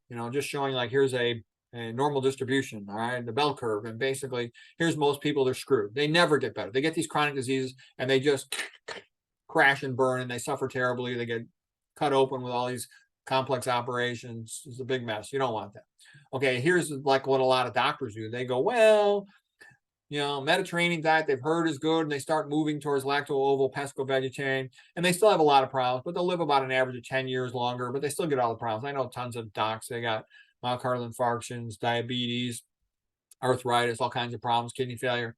And then here's like the top 1%, the health aristocrats that go low fat, sodium vegan. That's what I do because I don't want any of these diseases. I'm fit. I'm just about 60 years old. You know, I don't have any problems. That's the way I want to keep it. I want to keep my brains. Also, I read a lot of books and I see a lot of these authors. They progressively start losing it. You know, they're real clever and funny and surprise me. And then as they get, you know, older, start drifting towards 70, they lose their edge. And now they start becoming dull, boring, and predictable. So I don't want that to happen to me. So that's partly what got me interested in all this stuff. Another thing too is I'll show a simple version of something first, and then once the audience gets that, then I'll move to more complex pictures to elaborate on the details. So here, for example, is my Spartan Vegan. I kind of jokingly, I call myself the Spartan Vegan because Spartan as in, you know, I was a wrestler when I was younger, and of course I'm a vegan now, and also Spartan in the sense it's simple. It's as simple as it gets. Here's the dietary pyramid I recommend, Spartan Vegan Diet. Only 3 foods: starches, fruits, and veggies. Okay, the starches are the majority of calories, then fruits, and then the veggies for some extra nutrients. Okay, the greens got a lot of good things in them. And then I'll take only one supplement that I take is vitamin B12. That's all I need. And then at the foundation of it, you want to get all this stuff as good as you can as well. Have a good relationship with your family and friends, get along with other people, exercise, do both some strength exercise, some aerobic exercise, get your sunshine by going outside is much better than taking the pills, get your sleep. And religion also makes people healthy. Religion is almost like, you know, oh, you shouldn't talk about religion. You know what? Religion makes people, you look at all the blue zones, they're all religious. Healthy people, religion makes you healthier, gives you more sense of purpose and meaning in your life. I know lots of atheists that ended up drug addicted, committing suicide, all kinds of problems. Okay. In life, you get knocked down and life is tough. So it helps make people more resilient. So I think we should talk about it. I think it's a disgrace that it's not talked about. Okay. Now here's what I meant by going from that simple, you know, food pyramid to a more complex one. I call this the diet nirvana pyramid. So down at the bottom, the health hell is sort of the paleo, keto, low carb morons. And then the sad diet, you know, the fat, sick, stupid, unattractive, untouchables, minimum wage pros, drinking tap water, you know, they're dead about 50 to 65. And then you gradually work your way up towards diet nirvana. Okay, the Mediterranean diet with all the pseudo-intellectual ignoramuses, Ivy League faculty don't know their head from their, you know what, still allowing wine, cheese, all this stuff, and that's not good, and that's recommended to way too many patients. That's a stupid thing to do. Okay, then lacto, ovo, pesco, and one gradually works their way up. The philosophic vegans, finally no processed food, to junior nirvana, assistant nirvana, associate nirvana, full nirvana. And by the way, if you want this, what you could do is if you just hit, I don't know if I can get myself off the screen here, but if you just hit the print screen button, you could make a copy of the slide if you like it. People sometimes want to do that. So that's a way you can save a picture of an image from a talk. And if you're interested in something, that's a way you can keep your own picture of it, make your own list of stuff. Okay, and I just want to say, you know, scientists and doctors, we love our models as much as the artists do. Pretty common fantasy. You teach her how to become skinny, but as soon as she's skinny, she don't want nothing to do with you no more. Okay, preparing a talk. When you're preparing a talk, what should you do? First step is pick a topic you really like, because that will energize you to study it deeply. You know, Goethe had said, in order for a man to learn a complex subject, he must love it. You have to really be interested to learn it well. And I always was that way. When I was a resident, I knew I was going to be a great doctor. And so, like, the attendings would sometimes tell me, I want you to talk about this. Like, let's say I'm rotating through peds. Talk about hiatal hernia. And I'm like, no, I could care less about that. I'm not going to do it. I would always just refuse. I never cared. I would say, I want to talk about meningitis. I would actually get the other docs who didn't want it, residents didn't want to do their spinal taps. I'll do their spinal taps because I always wanted to be good. So even though that got me in trouble lots of times, I think that's a good way to be.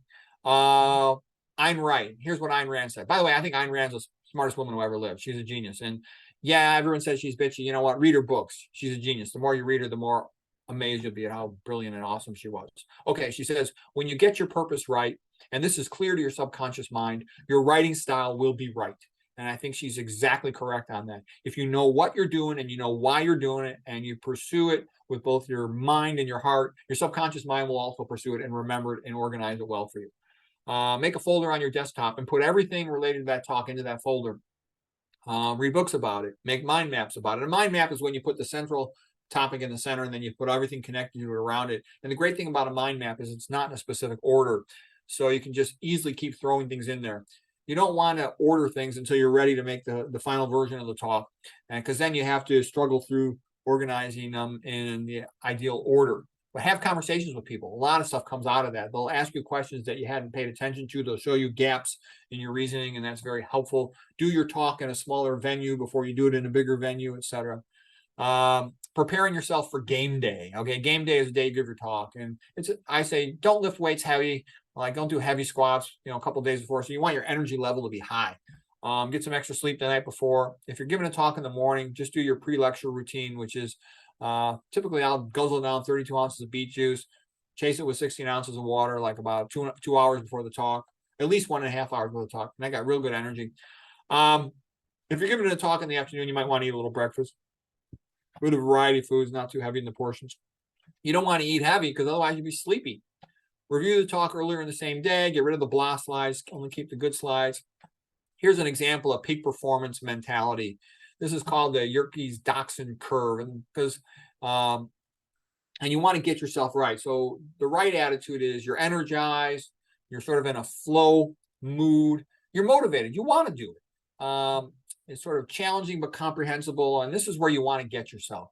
You don't want to be lethargic because then you don't have enough energy to do a good job, but you don't want to be over anxious or stressed out. I used to know when I was a resident, there were some people in my program that'd be so stressed about giving a talk, they would take beta blockers to slow their heart down. Okay, I was the opposite. I always knew I had a ton of stuff to say, and I was always wanted more time. And so, I was a little bit of a show off. I don't care. And that's part of feeling like you're learning a lot. You have something to say. So if you really want to talk about the subject, then you're happy to have the opportunity to talk. Okay, most of the stuff I'm by myself or lonely. Okay, having to talk is, I get people to listen to me for a change. Okay, that's good. Now, the guy who really helped me psychologically was Brian Tracy. I think his book here, Maximum Achievement, it really gets you upbeat into a strong, positive psychological state of mind. Okay, and that's part of having optimal performance. But again, like Ayn Rand had said, if you know what you're doing and you know why you're doing, like, okay, I really want to talk about, let's say I want to understand diabetes, then you're enthusiastic to do the whole thing. The whole thing is a pleasant thing, and Johnny Harris had commented on it. You've got accountable motivation. You're enthusiastic. You want to learn more about the subject, and having the talk is great. It energizes you to prepare the information. So it's one of the best things you can do if you want to become an expert on a subject is write a book about it, give a lecture about it. Okay, this is just one brand of beet juice. You can drink any one you want, but guzzle 32 ounces of this at least an hour and a half to 2 hours before. It's called Hydrate Before You Orate. Bill McGowan's the guy who pointed this out.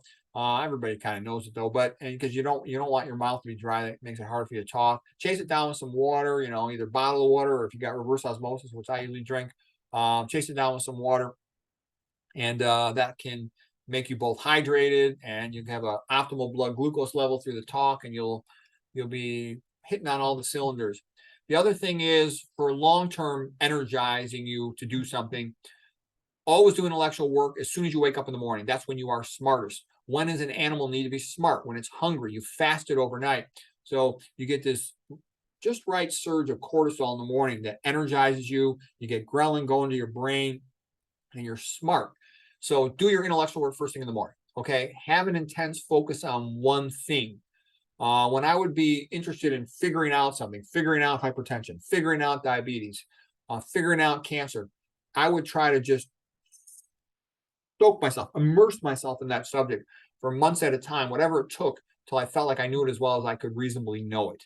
I have a lot of respect for religion because I was interested in, trying to become a great scientist, doctor, achiever, like these geniuses. And so I read the biographies of tons of geniuses. And if you have to have something that's making you feel this is worth going above and beyond in your effort, and I would see tons of people who created the greatest art, architecture, literature, etc.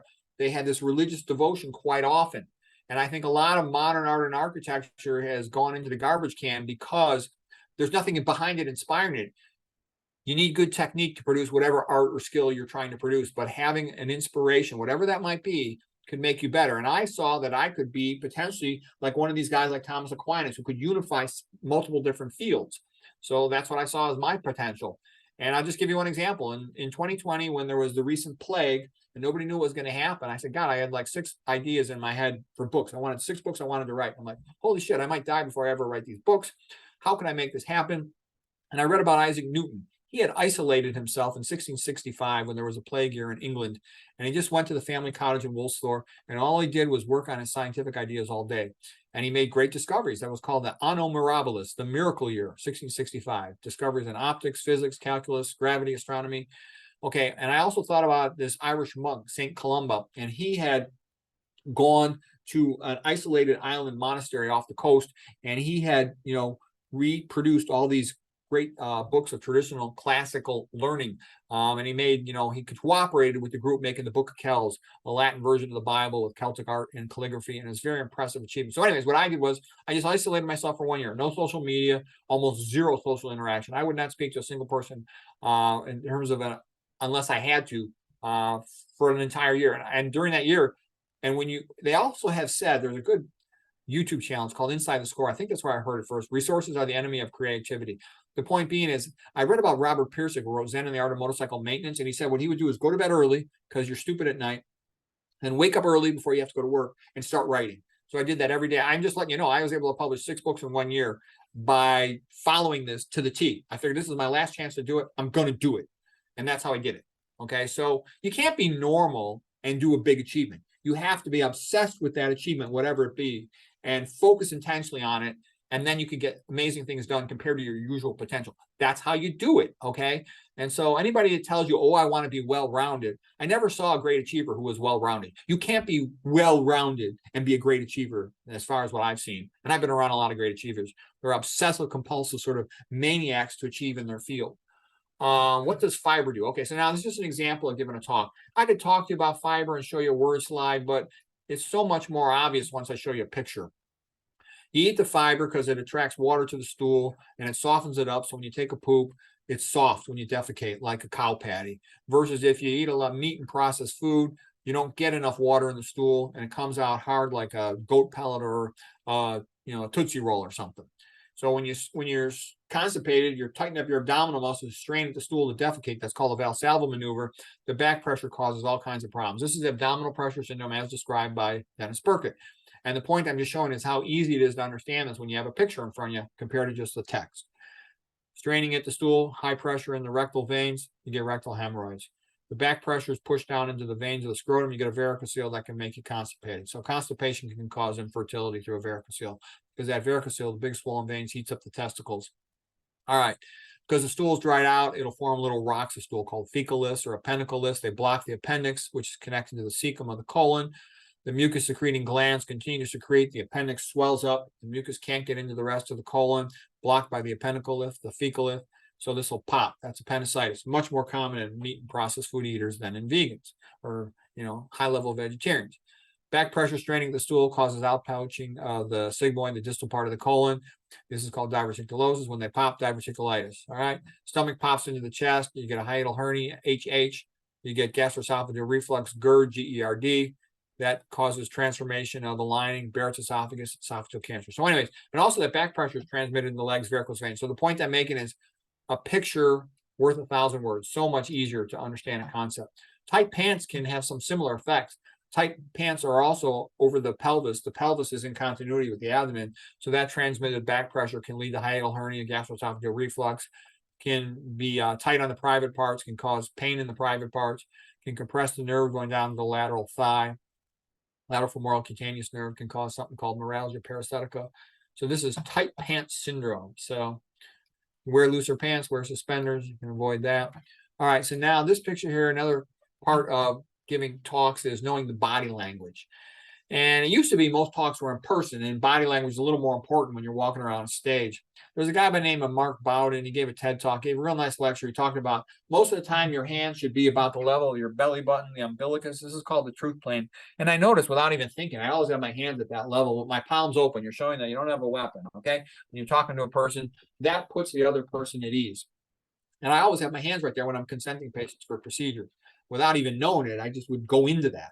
And he would say, you don't want your hands too low because that's kind of, they call it the grotesque plane down below, like a fig leaf, or at your side looks kind of the dull, boring way to stand. He says, you don't want your hands up high too much because you look like you're crazy unless you do it transiently. Transiently, he calls it the passion plane. So when you hit the high points, you can sort of reinforce that point by having your hands high transiently. He calls this the passion plane to accentuate like a key point of a talk. Like you go blah, blah, blah, blah, blah, this. Okay. So anyways, Mark Bowden's got a good lecture on that TED Talk.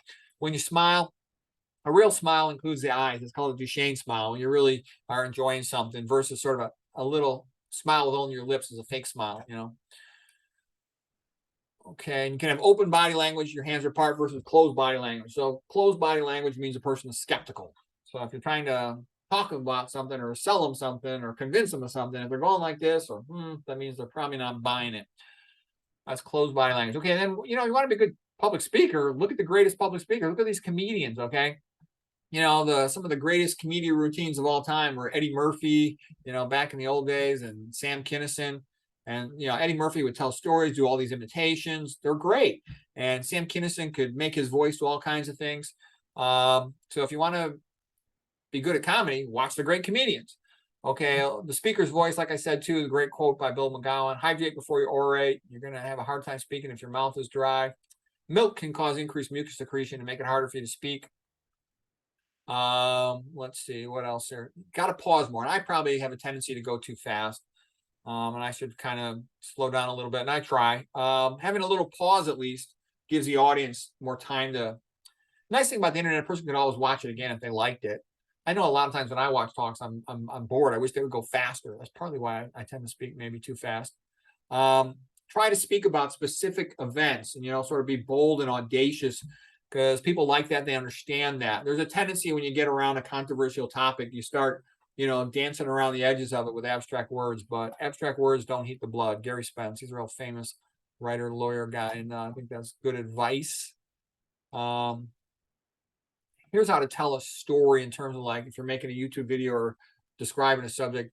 I made this up, by the way. There's plenty of people tell you how to tell a story, but I made up this mnemonic here, hype sock, okay? A hook is something interesting right at the beginning, an intro to the topic. There's going to be some problem that you're trying to solve. Give some examples of the problem, make it real, ideally with some experience from your own life, if you have any.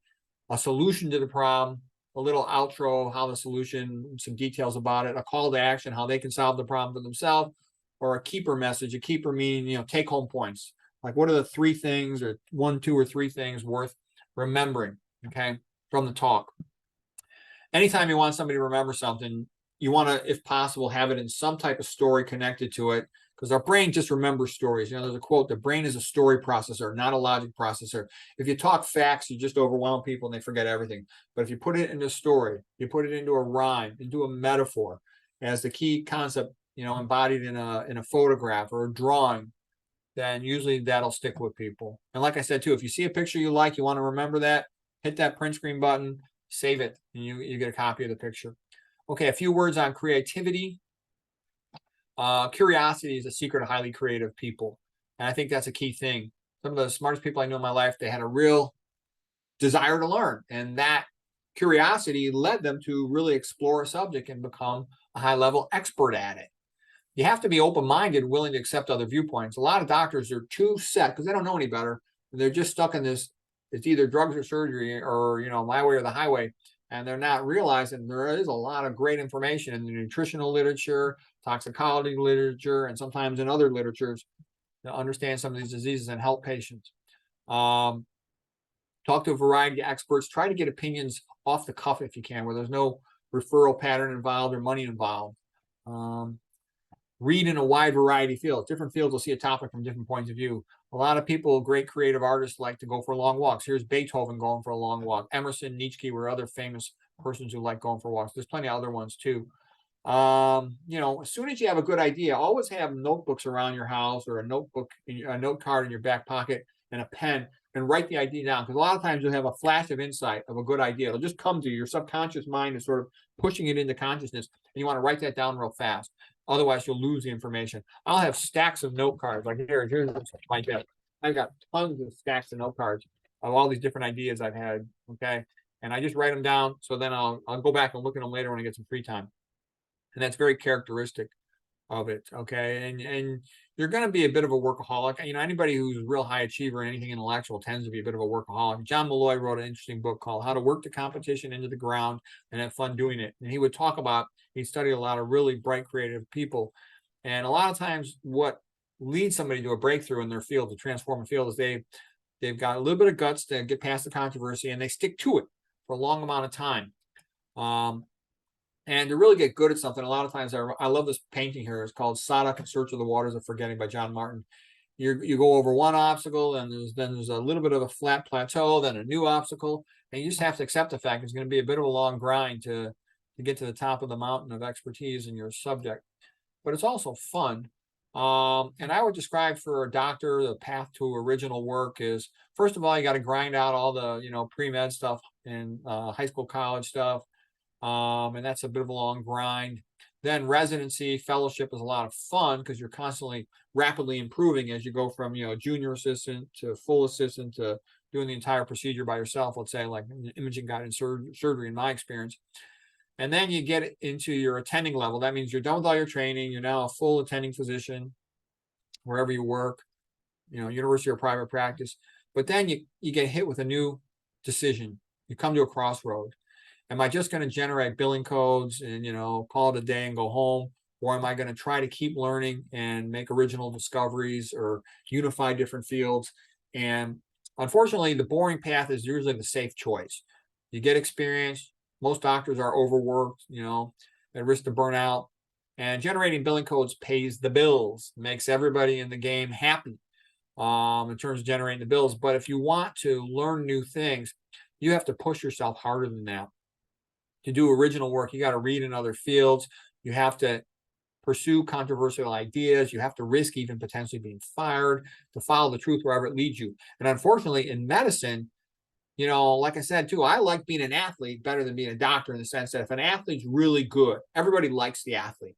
The owners of the team, if it's a professional team, likes the athlete. The coach likes the athlete doing really well. The other guys on the team, they like it. The other guys from other teams, they respect them. The fans like it when an athlete gets good and is doing well. But it's not like that in medicine.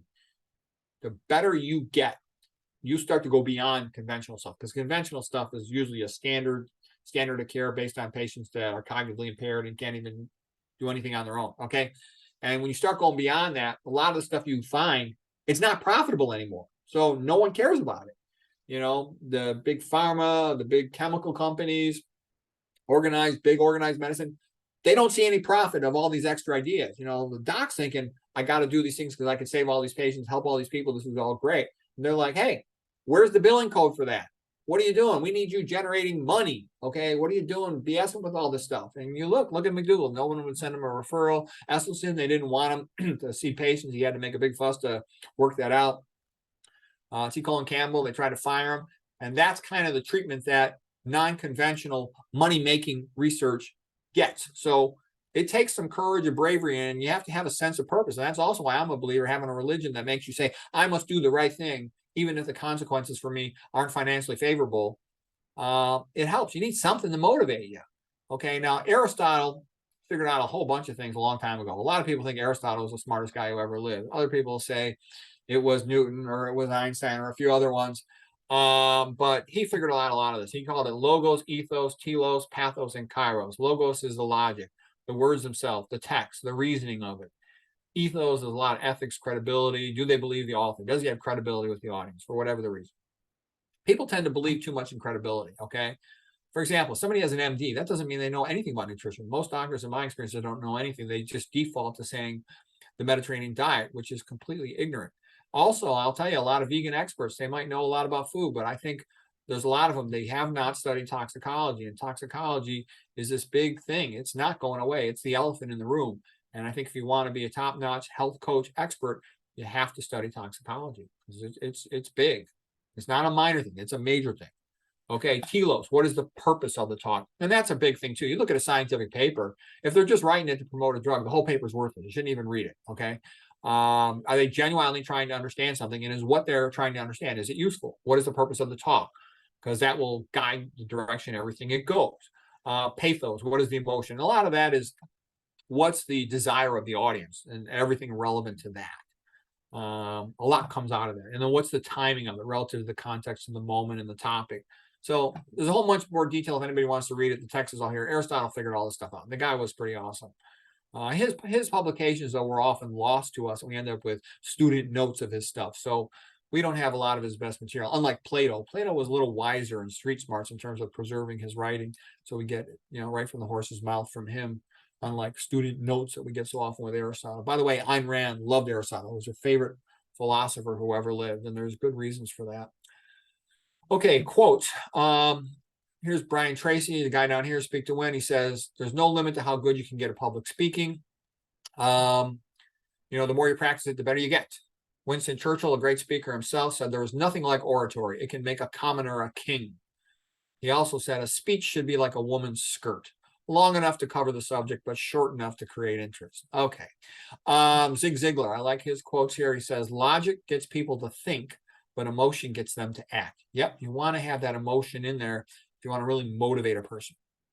Zig Ziglar went on, duty makes us do things well, but love helps us to do them beautifully. And he's right there too. And that's going to come up with a Schopenhauer quote that being a professional makes you competent. You can do the item that you need to do, but unless you have a personal love for that subject or a special motivator, your work's usually never going to get above average. Okay, Ralph Waldo Emerson, a truly great orator is a hero, a person speaking with a strong, good purpose that enables them to transcend average and mediocre and monotonous into something special and good. Okay, Simon Sinek, he's kind of a popular motivator speaker on the internet, and he said one thing that I thought was great. He said, the most important thing is that you show up to give the audience something useful. If you're only showing up to promote a company, a product, or whatever, the talk's probably going to be half-assed and mediocre. If you're trying to, really help the audience or share something special, it's going to be a good talk. Okay. It's okay to digress if the digression is interesting. Ray Bradbury, what would Hamlet be without digression? Brian Tracy, they have to see your face. And that's the thing is there's some pretty good educational YouTube channels where the speaker doesn't ever show their face, but they're certainly not exciting or emotional. Brian Tracy emphasizes, it could often be not much different than radio unless they see your face. You need to make eye contact. Jack Valenti, he's a speechwriter for JFK. He said, yeah, you got to see the face in the eyes of the person to make eye contact in order for the audience to establish rapport. That's emphasized by a lot of these books and lectures on speaking. Jordan Peterson, kind of a famous guy these days, he said you should bring in your own personal experience. That's what makes it real for the audience. I thought that was a clever quote. Okay, here's the Pitch Perfect book by McGowan, quite good on the subject. Real long, goes into excessive detail, but it does go into some things that I thought were helpful. Brian Tracy is a real good, upbeat guy on the subject of public speaking. Okay, on telling the truth. Telling the truth can be rather risky. It's much easier to be half-assed and mediocre, okay? Everybody will think your talk was boring, waste of time, but you don't get into trouble. Telling the truth is what gets people into trouble. Voltaire said, I'm very fond of the truth, but not at all of martyrdom. Voltaire also said, some people think Voltaire was the greatest writer who ever lived. Will Durant would say that. I think he was great, but not necessarily the greatest who ever lived. Anyway, Voltaire would say, I want my doctor to believe in God so that he does not rob me. And I would actually agree with that statement. I think that having a religious component to the public way of looking at things, it raises the significance of the individual. And Ayn Rand said the same thing. The most important minority is the individual. If you grant rights to the individual, you thus have granted them to everyone. And I think that's a smart way to phrase it because that protects people from BS. If you don't care about the individual, then most of the time, quite often, big money, there's more money involved in tricking a person and ripping them off than there is in helping them. So if you don't have that ethical component to working with people, there's going to be a tendency towards unethical stuff because that's where the money is. Plato said, no man is more hated than he who speaks the truth. George Orwell, in times of universal deceit, speaking the truth is a revolutionary act. Okay, then I talk about the difference between an athlete and a medical scholar. Okay, and then here's another quote by Ayn Rand. True scientists are essentially loners. They pursue knowledge for the sake of knowledge. A scientist who discovers knowledge and shares it to benefit others is the greatest benefactor of mankind. Such men should be considered heroes, but such men are not regarded as heroes. They are the most hated, blamed, denounced men in so-called humanitarian societies. And she's right. Because the sad truth is the public is the proles, the proletariat, all the poor people. There's no money in helping them. You get money from helping big companies. They got tons of money to pay you off to help them, okay? And that's why so much misinformation gets told to the pros. Okay. I've had lots of friends tell me they can't make sense out of nutrition and a lot of other health issues from looking at the internet because there's tons of contradicting information. Now, when I think of giving a scientific talk, I often think of this graph here. I call it the multiple AOs, multiple academic orgasms, some useful basic information, interesting details, showing the connections, AO, academic orgasm, okay? And then you get back down to basics. And you can also call this common sense technical information that everybody ought to know. And then some of this is a little bit more specialty, more specialized, and more advanced, but it's fun nevertheless, all right? But that's one way to look at giving an educational talk. Another way to look at it, though, and this is a little bit more of the drama where the emotion comes in, and this is called the hero's journey. Joseph Campbell sort of became famous for popularizing this concept of the hero's journey, and this can be applied to lots of the most famous movies and famous books. You know, like let's say we're talking about Dorothy, okay, in The Wizard of Oz. She starts out in Home Sweet Home in a familiar, well-known world and environment. During her childhood and her adolescence, everything is great, copacetic, okay? Then something happens, something big. There could be a transformational event like the tornado in Kansas. It could be for other stories being called to action. You know, Rocky's given a shot at the title, or some other hero of some famous story is called to some other world, some other environment, and things are unknown, frightening, a departure from familiar home. You make mistakes, you screw up, you didn't realize something, you're lazy, you're clueless, you lose, you get beaten up. Yeah, new enemies you didn't even know existed. Okay. And then you hit rock bottom. Okay. And this is the hero's journey type of story. And then hitting rock bottom for a lot of us in the health and nutrition world is we went through a time of very poor health. You know, my story, for example, I got fat in my mid-30s for a couple of years and I couldn't lose the weight. I got up to like over 220 pounds. It was quite embarrassing. My whole family's mocking me. And I didn't know how to get out of it. Exercise more and eat less didn't work for a couple of years. And, you know, one of my sister-in-law said to me, she goes, if you're such a great doctor, why are you so fat? Okay. And that was rather embarrassing. And my parents were sick. And I was feeling like I was failed a little bit as a physician. Why are my parents sick if I'm so knowledgeable? And obviously I wasn't. I knew drugs and surgery, but that wasn't good enough. I wish I had known this, you know, nutrition and toxicology stuff earlier. I could have kept my parents healthier for a long time, as well as a lot of friends and family. But I didn't. You know, I did the best I could, but I didn't know. So anyways, then you start trying to learn the new stuff, and you start trying to implement it in your own life and with friends, family, and patients. And what ends up happening is you make some progress, but instead of being a nice, pleasant upward climb of a hill, it's not like that. You go up 2 steps, knock back down, 2 steps up, 1 step back, 2 steps up, 1 step back, and sometimes a big setback. And it's very frustrating, but you have to believe in the goal and have a sense of the long-term picture. And this is going to come up in the idea of art, the idea of inspiration, the idea of a role model. And so what I'm trying to say is great heroes in nutrition and health and toxicology, in a sense, they're like great literature. They're like great art. They inspire you. This is something that could be done. You know, I could never have as much fun of a life, achieve as much as Dr. Kempner, but his having existed and me knowing about it can inspire me to do the best I can with the opportunities that I have. Okay. So that's why I think great heroes, role models, and coaches are so valuable. Even though you can't fully imitate them, they show you what is possible. And that's what Ayn Rand and Aristotle talk about. Aristotle says literature is more important than is history, because history only shows you what was. Literature shows you what could be. And Ayn Rand said the same thing. As that's what she wanted to do, show society the idea of an ideal man such that younger people could try to imitate him, and he would give them a sense of hope, something to aspire to. And I'm going to get back to another quote here. So anyways, this is the hero's journey of hitting rock bottom and bouncing back and making the most you can out of your life, what's left of it. Okay. And so I think it's a great, inspiring concept. And it also helps you analyze literature and movies, etc. And one of the things I would talk about, one of my general points about communicating better and giving better lectures is I noticed that I love comedians. They're joke, joke, joke. I like talking with friends. We joke and then we talk serious, joke, talk serious. I used to like it when my dad would teach me stuff. He wasn't around that much. He was working all the time. So when my dad was around, I loved it. And my dad would teach me stuff. And a lot of times he'd make fun of me as he was teaching me. He goes, you just failed your instant IQ test. What about this? You just failed your instant IQ test. And it was kind of fun. He was teasing me, but he was helping me. And I had some coaches that were kind of like that too. And I really liked them. So anyways, then I noticed, you know, some of the famous motivational speaker types, guys like, you know, Zig Ziglar, Brian Tracy, motivational speakers.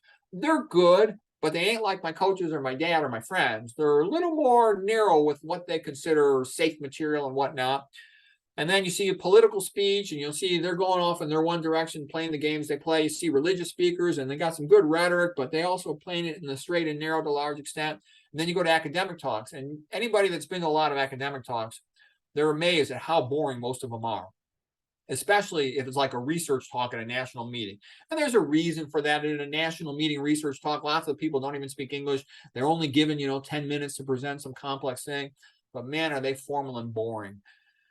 And what am I saying? A doctor talks to a patient, they got to be real polite and formal, because, you don't know if the patient's crazy. Lots of patients have cognitive impairment and they're really slow. So you have to talk in a way. But what am I trying to say is my goal is trying to make academic talks better. And so what I'm saying is the conclusion I've come to after having spent a lot of time giving academic talks and talking about them and studying them is you want to try to move towards, being like joking with a friend or talking to your dad or a coach, and bring some of that fun stuff into it. You have to be careful, because nowadays everybody gets offended at all kinds of things, and so, it's like, you'd be surprised. A little thing that I might think is nothing, somebody else might find that offensive, Like one time I told, I told the joke that, a lot of patients, they got leaky gut, and now they're doing fecal transplants for those routinely, okay?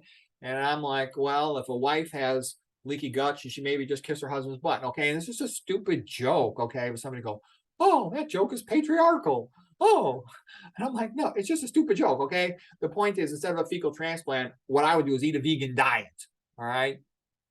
Eating a vegan diet will fix the problem, because then you get the fiber, and that gives your good gut bacteria the ability to make short chain fatty acids, and those will maintain your tight junctions so you don't have leaky gut, okay?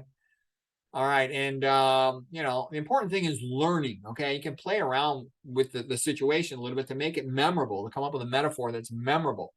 When you talk to a friend, it's kind of like infotainment. You're trying to entertain each other and share useful information. So you got to figure out where to draw the line. It takes a little bit of social judgment. But the point I'm saying is academic talks would be a lot better if you talked in this way. And that's what the great speakers do, because I've seen some great genius speakers in academics and medicine in my time. And they're a lot more playful, like my dad or my coaches were, versus a lot of the people who are big name, chief of department at some fancy place. A lot of times they're kind of like phonies and frauds. I say this because, I've been in some pretty fancy places, Stanford, Harvard, et cetera, and some other pretty fancy places. And a lot of the big name academics, they're really kind of phonies. They got their name on a whole bunch of papers because they were in charge of a bunch of people that worked in their area. And so they could say they have 100, 200, 300, 400 papers. But you talk to them, there's no ideas. They have nothing interesting or original to say. And the way you can kind of rise in the academic ladder a lot of times is to play it safe. You always stick with the playbook, and you never do anything original, and you'll keep rising in those things. Have a friend that'll promote you, but you'll never do any good, useful, or creative work. Okay, another thing, I got this idea from Bill McGowan in his book, Pitch Perfect. He says, when you're listening, like you're not just speaking, you're listening to the other person, you should be enthusiastic. If you really want to be there and you really want to share time with that person and interact with them, you should be enthusiastic. And he says a real smile, like, it involves your eyes too, versus, he says, the phony smile, he calls it the BRF. He calls it the bitchy resting face. If all you care about is just your turn to talk, you might just end up with a BRF, bitchy resting face, rather than a BFF, a best friend face. So he says, be aware of that. You'll notice that when you see interviewers, okay? All right, communication levels. Here's some communication theory stuff, pretty basic stuff, but it builds. You start out with a conduit metaphor. Claude Shannon, he was a guy who figured out what's called the basics of information theory. And he was talking about sending a message over a telephone line a long distance. And he's an engineer, and what he wanted to do was reduce noise. And that'll enable the message to be more understandable at the other end. So likewise, keeping the message simple is the sort of the equivalent concept of reducing noise. And that's the simplest form of communication, like sending a telegram.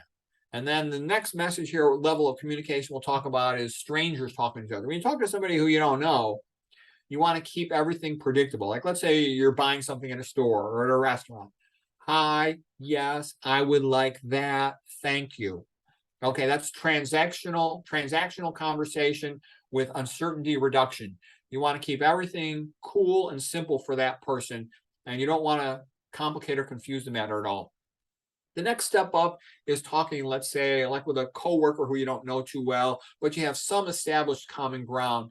And then you end up in what are called Grice's maximums, maxims of cooperative conversation, between peers, let's say. You want to, you kind of have it agreed. It's unstated, but it's agreed. We're going to tell each other the truth. We're going to stick to the subject, keep it relevant. We're going to be clear. We're going to keep it brief. All right. And that's communicating with somebody like an associate trying to get a task done. Okay. But talking to a friend is a higher level. With a friend, you want to have fun. You want to share some useful information, but you want to joke a little bit. You're kind of playful. You can move from one topic to another. You're not worried about uncertainty reduction. You trust each other. You like talking to each other, and you can be playful, gregarious, extroverted.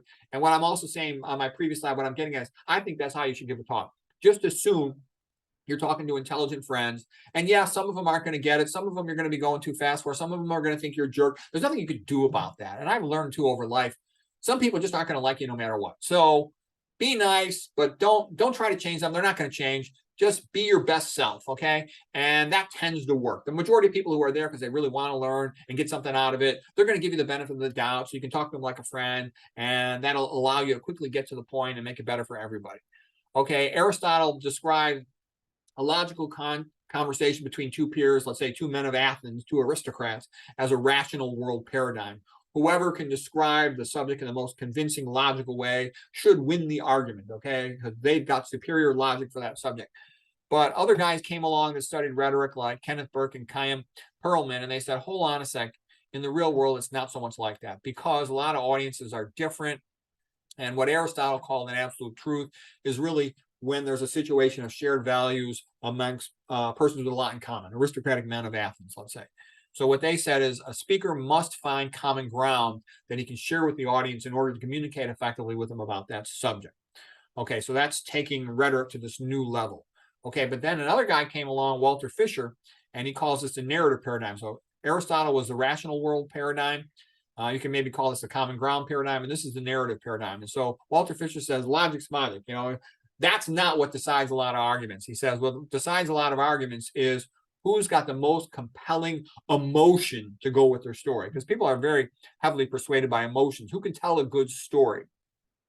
And that's called the narrative paradigm. And certainly in a family, whoever can stir up the most emotion for their subject, is a lot of times going to win an argument. All right. So anyways, rational world paradigm. So the point of all this is know when you're dealing with the rational paradigm, try to establish common ground, be aware of the narrative component. Like Zig Ziglar said, logic might get somebody to understand or theoretically agree with you, but emotion is what will get them to potentially change their behavior. And in the back of it all, have a higher purpose of good, which will enable you to sort of make the whole thing kind of beautiful, like a work of art. All right. Communication levels. I won't go into this too much, but Carl Rogers had some good things to say. He was a psychologist. He had some good things to say about having unconditional positive regard for his client or patient. And by giving the patient the benefit of the doubt and then allowing them to just ramble on a little bit, like with a friend, he would get to where he had a comfortable, psychologist-patient relationship, and he could really have effective conversations with them. And I think he was kind of brilliant in that way. I'll give Carl Rogers credit for that. And one of the things I love of his quote was he says, a good conversation is the ultimate in subjectivity. It's an individual thing between you and that person. And that's funny because anything you read in conventional medicine is always trying to standardize everything. Conventional medicine wants its healthcare provider to be a widget. And this widget interacts with this widget. And if this widget doesn't show up, this other widget can replace them, that everything is interchangeable and scientific like B.F. Skinner. But in the real world, the truth is it's not really like that, but they try to pretend it is. Okay. So Carl Rogers is putting the person at ease because the person has to relax to get themselves into a parasympathetic, autonomic nervous system phase, or relaxed feeling of safety and comfort in order to have a good conversation. If they're stressed out and untrusting and whatnot, then they're in the fight or flight sympathetic autonomic nervous system. Their guard is up, and it's going to be hard to have a good conversation. Okay. A lot of times common ground is things you have in common. Like attracts like. You have to be authentic to build trust. So those are things to progress towards having effective conversation. And now moving to another higher level of conversation theory is the Altman and Taylor theory of social penetration. And that's where, as you're building trust, he calls it like peeling an onion, is you sort of reveal different things that might be a little bit private, maybe even a little embarrassing, that you've had of past experiences. And you'll notice you often see that, you know, in discussing a subject. Well, yeah, I was doing that type of procedure. And I had one complication on that same thing. And I probably should have used, you know, the 7 French device instead of the 5 French device. And next time I'll use a 5 French, I need a glide cath. So you say, and those conversations, let's say between two physicians doing a procedure, that's where you get the best information. People say you have to go by the studies, don't trust anecdotal information, but that's completely untrue. That anecdote where you're talking to another person who's been in that situation, a friend who wants to help you, is much more valuable than any study. Okay, you look at both, all right, but reciprocating self-discovers, peeling the onion, and it's a little bit like the Lewis Carroll quote: if you believe in me, I'll believe in you. And you share that like in a romantic relationship. Yes, when I was a child, you know, I also, you know, had to get shipped off to boarding school and was lonely for a couple of years. Okay, yeah, me too. You got all that in common. Okay. A great speaker in medical topics is somebody who tells you the truth about their screw ups. You know, we had complications when we used to do this, so now we don't do that anymore. Okay, that's valuable information for taking care of patients. All right, and somebody who they'll tell you the truth. You know, like let's say you're talking about nutrition and health. Yes, I screwed up. I couldn't lose the weight for 4 years because I did this, and it was embarrassing. And that's what I know. But the problem is when you admit your problems, you run the risk of being harshly judged by the audience. Okay. Well, you had a complication, then you're not a good surgeon. So a lot of surgeons, they won't admit they ever had a complication, but the audience doesn't get any benefit from hearing their talk, doesn't learn how to avoid that complication because the doctor giving the lecture won't admit that they had it. So you have to kind of tell the truth. But paradoxically, what I'm saying here, I'm going to come to a big statement here, is that an older doctor a lot of times is more confident. They'll tell you, yeah, when I did that operation, I had a complication at first because I didn't know I had to do this. And then everybody's like, oh, we better do that so we don't have that complication. Versus a young guy is trying to get promoted, trying to please their higher ranking superiors in the hierarchy. So they just want to play about it. They don't want to admit any problems because they want to get promoted to the next level, past to the next level. So they're going to be a chicken shit. Okay, versus the old guy who's about to retire, he doesn't care. Okay, you know, 50 years ago, I should have done this. All right. So what I'm saying is, paradoxically, if the speaker's goal is to help the audience, they're going to be more open. They're going to make themselves more vulnerable. They're going to tell the truth about stuff that's a little bit embarrassing potentially to say, versus a young guy just trying to climb the ladder and who doesn't even know as much to begin with. They're going to play it safe. But you'll see a lot of university mediocrities that'll give a talk, and you're like, that guy didn't say a single thing I didn't know as a junior resident. What a crappy talk, a waste of my time. So in order to give good talks, you have to take risk. If you play it safe, your talk stinks. Okay, so that's what I'm saying is you have to figure out how to do that. But if you want to be really good, the great ones, they talk that way. You know, the sage on the stage. I know some really great docs when I was younger, man, and they would put it out there.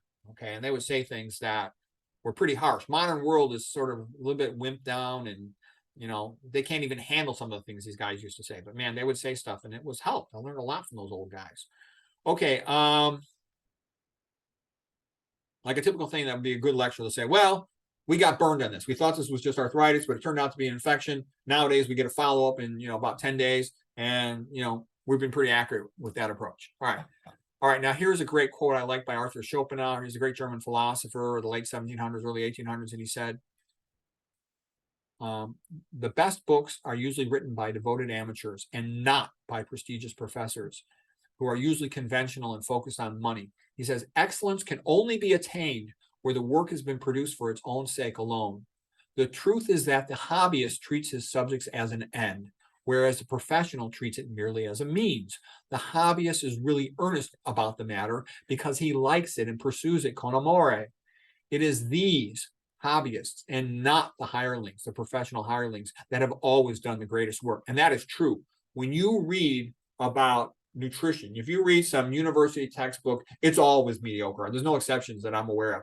Whereas you read some guy who writes a book because he's passionate and he knows the subject and he loves it and he studied it for years, it's great. Okay. What I'm trying to say is, you don't see great books on nutrition coming out of the Ivy League. Okay, it comes from McDougall, you know, this crazy Irish guy who's getting no referrals for his patients because he knows he's right. Okay, or T. Colin Campbell or some of these other guys. Okay, they're doing big work because they're sort of individuals who are convinced they're right and they want to prove it to the world, and that generates good work.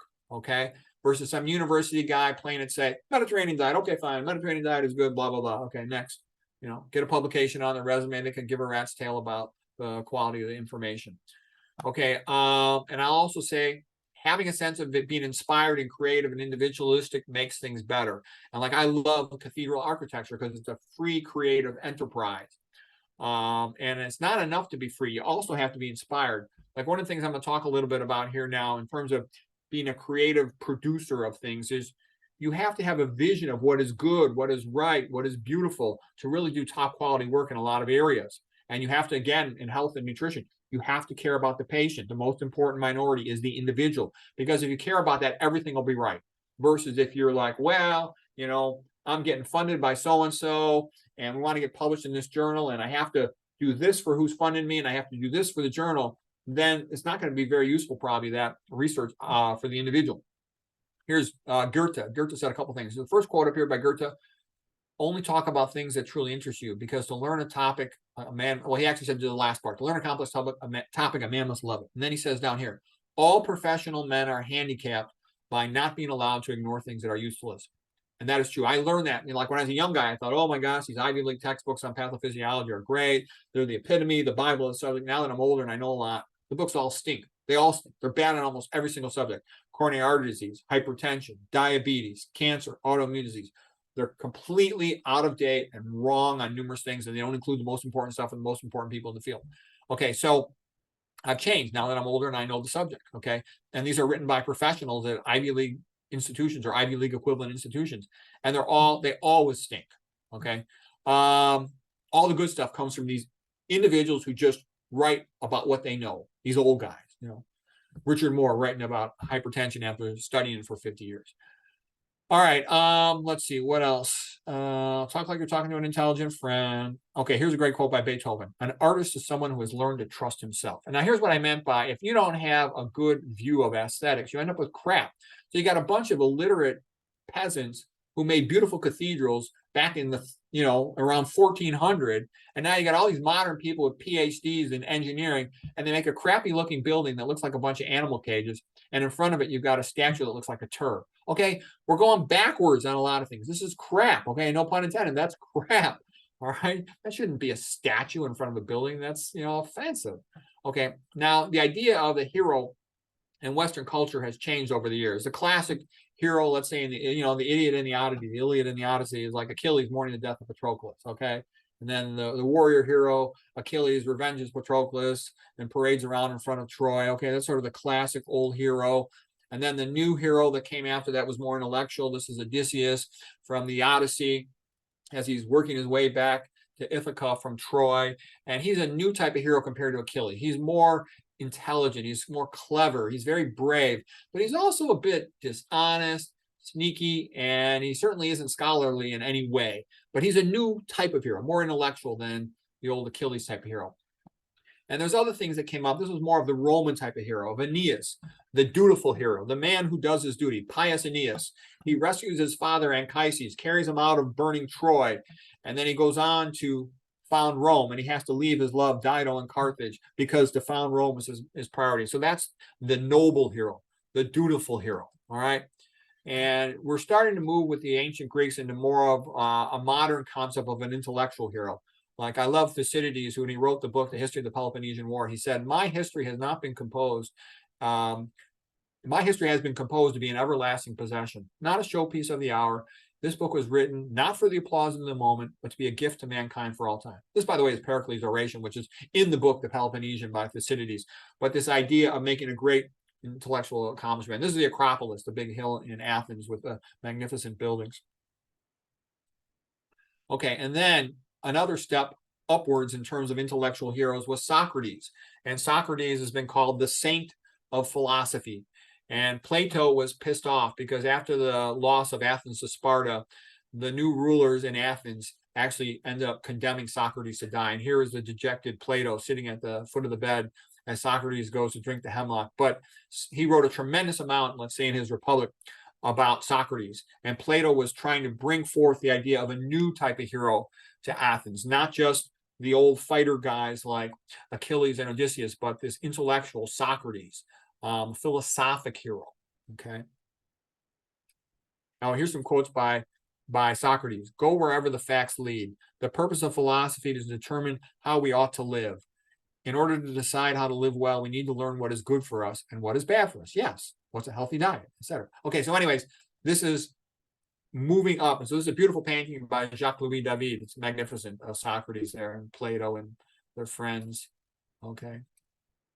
Okay, here's just one funny picture of Plato. Plato had defined a human as a featherless biped. So Diogenes said, well, here's Plato's idea of a man. He plucked a chicken, okay? Featherless biped. All right. And Nietzsche had said that Christianity is nothing but Platonism for the masses, okay? And so now I'm moving to some different steps of philosophy here. And these are also the great speakers. So Cicero was the greatest orator in Rome. He was magnificent. He rose from relative poverty to be the ruler of all Rome. And he's the great intellectual hero of Roman order. He said a lot of good things. Cui bono means who benefits. So if you want to understand a situation where the money's coming, say who benefits from that money, and a lot of times that helps you figure out what happened. Okay, an orator has three functions: to teach, to please, to move. Emotion is the most important thing because most humans are fundamentally ruled by their emotions, in the opinion of Cicero. He did all kinds of innovative things. He was also a lawyer, and his persuasive methods were great. I read a couple of books about him. He's fantastic. Okay, rhyme is a magnet for the ear. Whatever's the most important part of your presentation, put it into a rhyme. Okay, repetition of key points gets the audience to believe it, whatever it is. The more you repeat it, the more they believe it. And unfortunately, that's true in popular society. Cicero emphasized the importance of reading history. He said, to not know what happened before you were born is to forever remain a child. That's why you have to study history if you want to be intelligent. Because modern society, things just repeat themselves. They repeat themselves in a newer context with more technology, but it's the same old themes. They happen again. Human behavior hasn't changed much, okay? And then Jesus Christou was a different type of hero. He brought more in. He wasn't that intellectual. He wasn't that, he was more a hero of love and forgiveness. And that was a great thing. And I think it's a great thing for the world because it's better when people get along. And he emphasized forgiveness. If you end up with, sort of an old view of an eye for an eye, a tooth for a tooth, like Gandhi had said, everybody ends up without an eye or a tooth. With Jesus Christou, he said, look, you can forgive each other and get along. And I actually wrote vegan version of his Beatitudes. Blessed are they who are fat in belly, for they will be thin again. Blessed are they who are poor in antioxidants, for they will improve a lot. Blessed are they who have high blood viscosity, for they will get laminar flow. Blessed are they who are hyperinsulinemic, for they can improve response. And blessed are they who want to learn, for they can be taught. A new commandment I have given unto you, that you should love one another as I have loved you. Just as I have loved you, you are to love one another, and by this all people will know that you are my disciples. So that's John chapter 13, verse 34 to 35. So it's a way that people can get along, and the world certainly needs that, okay? And what I'm doing here is I'm going through some famous speeches to give you examples of what I think is great oratory, great public speaking for the context of whatever it's in. So here's St. Paul preaching in Athens at the Areopagus, and the Greeks allowed him. And this is a painting by Raphael in 1515. And this is from 1 Corinthians chapter 13.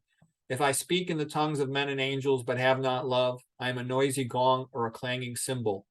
And though I have the gift of prophecy and understand all mysteries and all knowledge, and though I have faith that can move mountains, but have not love, then I am nothing. Love is patient. Love is kind. Love does not envy or boast. It is not arrogant or rude. It does not insist on its own way. Love does not rejoice in wrongdoing, but it does rejoice with truth. Love bears all things, believes all things, hopes all things, endures all things. Love never ends. As for prophecies, they will pass away. As for tongues, they will cease. For we know now in part, and we prophesy in part, but when the perfect comes, the partial will pass away. What I know now in part, then I shall know fully. So abide these three: faith, hope, and love. And the greatest of all these is love.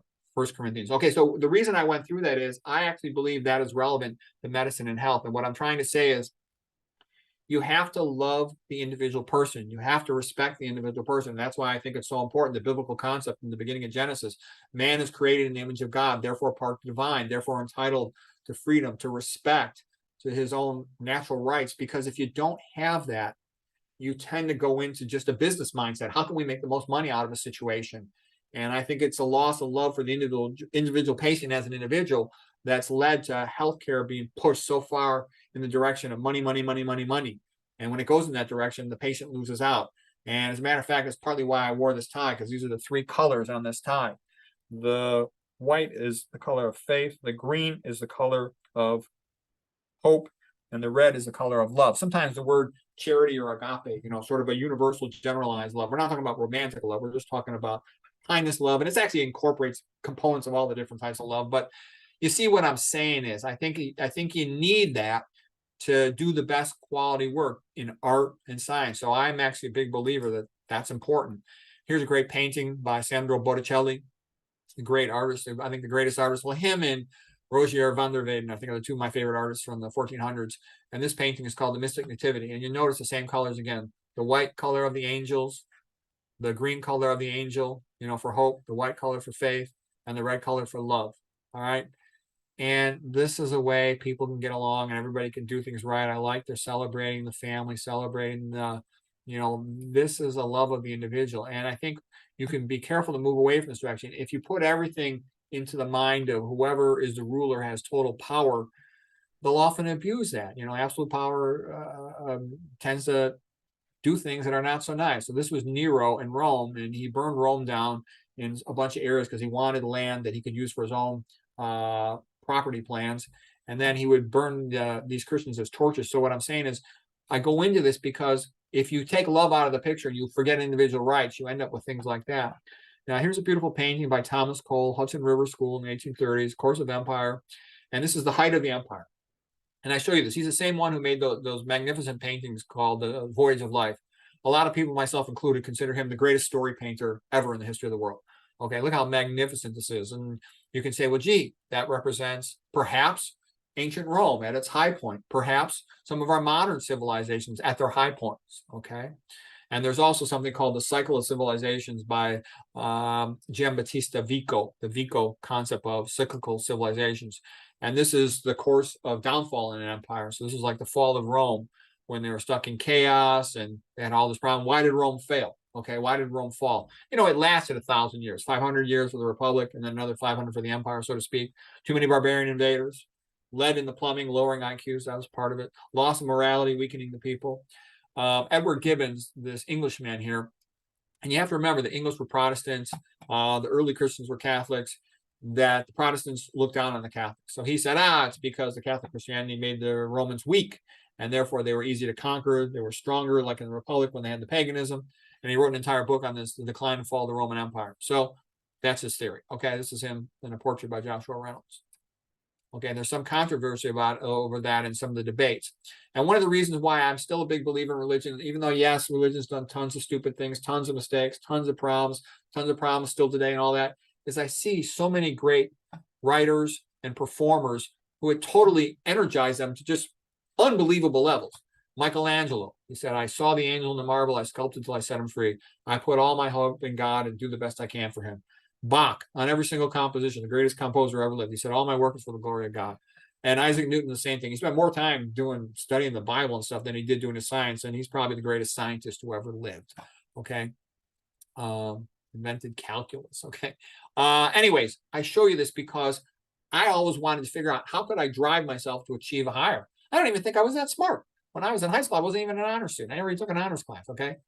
But what I'm trying to say is I think a tremendous component of individual performance, of individual intellectual ability and performance, it comes from personality. So if you've got role models that inspire you, if you've got teachers, mentors, things to look to, that builds you up.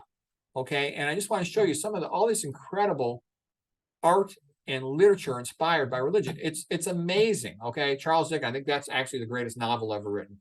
Les Miserables is probably second, Brothers Karamazov third, and maybe Atlas Shrugged fourth. Okay. Ayn Rand is such a genius, it's not even funny. She wrote a magnificent book. This book called The Romantic Manifesto is a summary of her understanding of literature and art. Okay. And all the magnificent buildings. Look how magnificent these buildings are. That is magnificent. That is, incredible. This is Chartres Cathedral in France. Okay. And here's the stained glass windows. Here's the carvings on the doorway. There's a bunch of doorways. There's three in the front like this. They're magnificent. They're just beautiful. All this beautiful music's all inspired by this. That's why I would never turn my back on it. You say, oh, there's so many stupid people in religion and all this. Yeah, but they'd be worse if they didn't have the religion. And so what am I saying is once you lose religion, once you lose respect for the individual, you end up with this. This is in Rotterdam, Netherlands, a museum of modern art. And these are just sculptures of feces. So they think that that's art. I consider that an insult. And I think people should say, That's not art, that's crap, okay? And it actually is. That's in a museum. And so if you don't have some type of guiding standard, you end up with this type of stuff, and it's ridiculous, okay? Look at this. This was done in 1435, Rogier van der Veen. He's like, him and Botticelli are my favorite painters from the 1400s. This is magnificent. And the symbol of the picture, not only, Jesus Christus' body, this was funded by the Archers Guild. His body is like an archer. You can see like they're pulling back the string, if you will, and that's the bow. And that, Mary's position, it echoes his. It's magnificent. And all this other symbolism in there. This was done in 1435. It's incredible, the level of painting. It's amongst the greatest paintings ever made in the history of the world. That's what I'm trying to say, is being inspired to paint this and also having a competition generated this great art. And I want to be a creative artist in my own way, producing videos and literature, books. So if you want to produce high quality art, you need things to inspire you. Look how magnificent this work is. Edmund Leighton. These were, and Ayn Rand had said this, the greatest artistic epochs in the history of the world, in her opinion, were the ancient Greeks, then the Renaissance in Italy, and then the 1800s. And I'm telling you, if you look at the 1800s, and Ayn Rand did an extensive study, they're magnificent. There's so much incredible stuff. She said it was a combination of capitalism bringing money into the world, so there were more funding for the arts, simultaneously with more freedom. It was a magnificent time for art. If you look at all these paintings, I've gone through many, many thousands of paintings.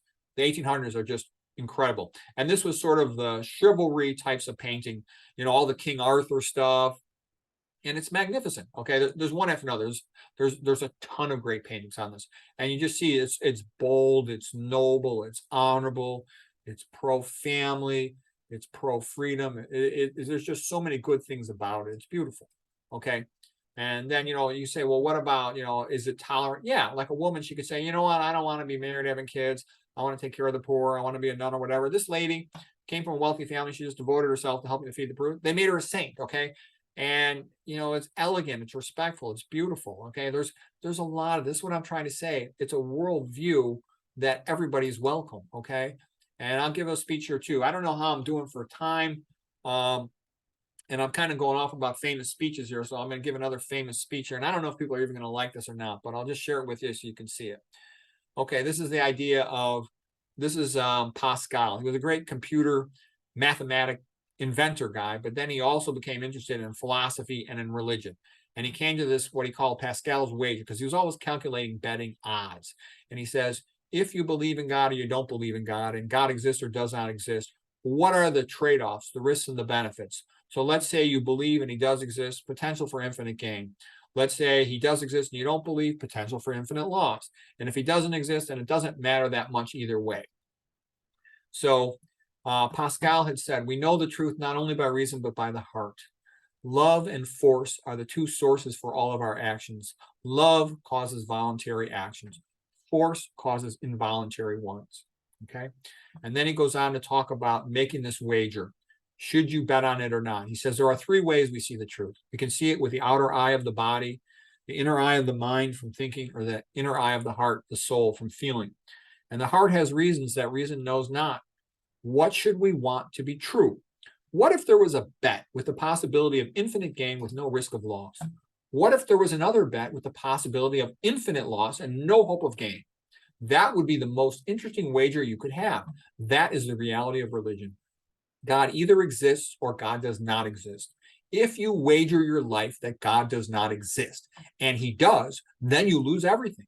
If you wager your life that God does exist and he doesn't, you lose nothing.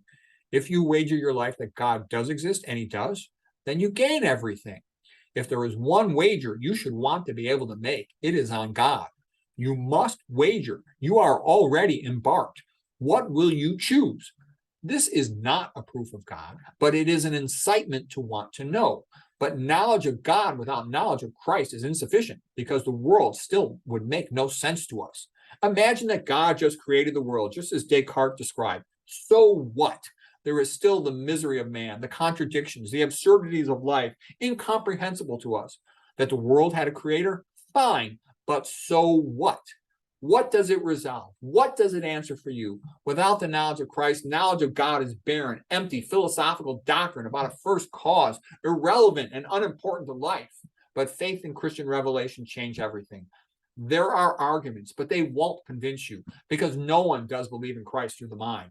One believes in Christ through the heart. There were miracles, there were prophecies fulfilled, but those will not tempt you at all, because the mind rejects what's good and the will rejects what's good. But if one is touched in one's heart by grace, the heart has its reasons which reason knows not. And the world finds it absurd that a Christian believes by faith and by grace. But here's what happens. Have you ever looked at a double perspective picture, and you look at it one way and then you look at it another, and it looks like one thing? But once you change your perspective on it, you see it from a different angle and you realize it's a picture of something else. That is what Christian faith accomplishes. When you understand the full, you understand the absurdity, the misery, the dualism of human life, you understand how we are a combination of the exalted and the debased. When you understand the sacrifice, the crucifixion, the blood, the grace of Christ, then that there is a God and that this is his world, merited by love that surpasses all understanding, it makes sense of that world that formerly was incomprehensible. With faith, our contradictions and unhappiness, our greatness and depravity, they all fall into place. Not physics, not barometrics, not philosophy. None of these things are the goal of life. Inner peace and salvation are the goals of life. And those are the miracles of grace, the heart and Christian faith. Blaise Pascal in the 1600s. So anyways, that's an example of a famous speech. Okay, now here's another famous speech. This is a famous speech because the reason I'm doing this, I'm talking about great speeches that had tremendous emotional drama in history. Okay, and this is like one of the most famous speaker of the founding fathers, and this was Patrick Henry, and here he is speaking in 1775. He gave similar speeches from 1765 onwards, but he said, this is his great speech about freedom. I know no way of judging the future but by the past. It is natural for a man to indulge in illusions of hope. We are apt to shut our eyes against the painful truth and listen to the song of that siren till she transforms us into beasts. Are we disposed to be of the number who having eyes see not, who having ears hear not? For my part, whatever anguish of spirit it may cost, I am willing to know the whole truth, to know the worst and to provide for it. Is life so dear or peace so sweet as to be purchased at the price of chains and slavery? Forbid it, Almighty God. I know not what course others may take, but as for me, give me liberty or give me death. Patrick Henry, 1775. So he was an incredible speaker, as that can show. Okay, now of these founding fathers, guys, this is Thomas Jefferson, and Thomas Jefferson was a great genius. If you study his life, you'll be amazed at how brilliant he was. And Ben Franklin was of the same caliber. Both of these guys were extraordinarily bright. Adams was a bright guy too, but Jefferson and Franklin, it's amazing, you know, to have our country founded by such incredible geniuses. And the Declaration of Independence, you know, life, liberty, and the pursuit of happiness. I mean, that's a pretty good founding document, because other countries, they don't have this freedom of speech like the United States has. It's a great thing that we should cherish. Okay, now I'm going to take you to another great famous speech, and it's by this guy, John Ruskin. Okay, here he is painted by John Everett Millais, who's one of the pre-Raphaelite Brotherhood painters. That was a group of painters who wanted to go back to a style of painting from before Raphael. This is the Stanza Signatura, the signature room in the Vatican. And here is the School of Athens, magnificent painting. And here is Mount Parnassus, the mountain of poetry and art and literature. And what had happened was Ruskin was a wealthy aristocratic guy, and he got to travel around, and he was intensely emotionally offended by the fact that the Mount Parnassus of art and poetry was put at the same height as another painting in the Stanza Signatura. There's 4 walls. I don't have the Disputa and the religious sacraments painting there. And what John Ruskin had felt, he was sort of an old Bible thumping Puritan Scottish Calvinist religious guy, and he felt that Raphael had insulted religion by putting the painting of it at the same height as the painting of art and poetry. And in his opinion, Raphael had magnificent technique and skill as a painter, but he lacked the emotional correctness of a true Christian, in Ruskin's opinion. And Ruskin was a hothead, but he did some really good things. And he supported the pre-Raphaelite painters who felt they wanted to paint in a more true emotional way, a more nature accurate way. So anyways, I'll just share with you this painting by Ruskin because it's a magnificent painting. It's the greatest speech ever in the history of art criticism. Here's what Ruskin said in 1853. There have been 3 ages in painting: the classical period ending with the fall of Rome, the medieval period extending to Raphael. Following Raphael is the modern era. Classicism art was pagan. Medieval art was Christian. Modern art denies Christ. All ancient art was religious. All modern art is profane. The ancient art was moral. The modern art is immoral. In medieval art, truth is first and beauty second. In modern art, beauty is first and truth second. All ancient and medieval art was religious. All modern art is profane. This distinction is as firm as light and darkness. He who offers God a second place offers him no place. Raphael, on one Vatican wall, wrote that the kingdom of theology is presided over Christ. And on the other wall, he wrote that the kingdom of poetry was presided over by Apollo. And from that spot and that hour, the intellect and the art of Italy date their degradation. Raphael elevated the creations of fancy to the same rank as the objects of faith on the other. The doom of the arts of Europe went forth from that chamber. The medieval principles led up to Raphael, and the modern principles lead down from him. Just as classical art was great in building to its gods, and medieval art was great in building to its God, modern art is not great because it builds to no God. Okay, Ruskin, he is a hothead, but he was also a genius. He was crazy too, but he's a great genius. All right, so anyways, he did a lot of good things too in his actual life. Winston Churchill. This speech is a little bit similar to, Patrick Henry, and it's great. Everybody kind of knows this one, so I'll skip this one, but everybody pretty much knows that one. All right, so now I'm going to talk about Ayn Rand. Ayn Rand is fascinating. And again, lots of people who don't know her, oh, she's a bitch, this and that. Let me tell you something. When you study her, I think she's the smartest woman who ever lived. She's absolutely a towering genius. And I read a bunch of her books, and I'm so impressed by them. Now, I'll just share with you a recent lecture she gave that I thought was magnificent. You can see her lectures, by the way, if you go to the Ayn Rand Institute. All these lectures are free. They're magnificent, okay? You go to some humanities program in a college, and they're going to teach you all kinds of nonsense. It's not even true. You go listen to Ayn Rand. She studied the history of philosophy and literature backwards and forwards, and she has amazingly insightful commentary about it. So here's a couple things by Ayn Rand. She says, don't ever give up what you want to be. It's worth it to pursue it. You should try to live up to the most exalted vision of yourself. And basically, a little bit of background real quick on her life. She grew up in Russia, and her father was a wealthy, successful man. He owned a pharmacy and had a great home life and childhood and family. And then it was destroyed by the communists in Russia, and they fled. And she traveled a little bit before she got to the United States. And so here's this poor girl who saw, all these people starving and dying in Russia. And then she comes to New York City, and she's like, oh my God, there's all these beautiful buildings, these skyscrapers, magnificent other buildings. And she was just in awe. She's like, wow, America is the greatest country in the world. And then she read all about the founding fathers and freedom and free speech. And then she studied all the philosophy and history. And she's like, oh my God. And the art was so beautiful and inspiring to you. She went from a childhood where everything was bleakness and sad to seeing what could be. And she said, so here's Ayn Rand speaking. Imagine a person growing up in a bleak, brutal, primitive society, seeing nothing around themselves day after day except struggling to survive with no hope. Imagine then that a traveling movie theater comes by and it shows them a movie of New York City with all its great buildings and achievements and the skyscrapers and everything else. She says, that is the meaning of art. That is what art can do. Excuse me. Art is a concretization of metaphysics. Art is the fuel to the soul. Art is a selective recreation of reality according to the artist's values. And you can see in that quote, she's embodying the idea of Aristotle. The literature is more important than history because it shows you a hope of what is possible. Okay. And that inspires a person that they can become more than what they initially thought they could be. Ayn Rand continues, the three great ages of art and literature were the ancient Greeks, the Renaissance, and the 1800s. Victor Hugo is the greatest novelist who ever lived. When reading his work, one feels as if they are entering a cathedral.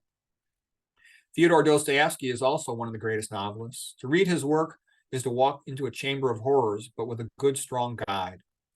Quo Vadis by Henryk Sienkiewicz is the greatest technical novel of all time, but I don't agree with its glorification of Christianity. I found myself in disagreement with all existing philosophies, so I had to invent my own philosophy to show what the ideal man can be, what the ideal man ought to be. So that's Ayn Rand. And I'll tell you something funny. She loved Aristotle more than all the other philosophers. She thought Immanuel Kant was the worst one. And then it seems to me that she thinks basically Jesus Christo was a bit of a wussy, okay? Allowing himself to be crucified, focusing too much on the afterlife instead of the here and now. And it seems to me she wanted a more masculine, in her view, male hero, more of an intellectual hero, more of a businessman type of achiever who was brave, who got the most out of his life on earth rather than focusing on the afterlife.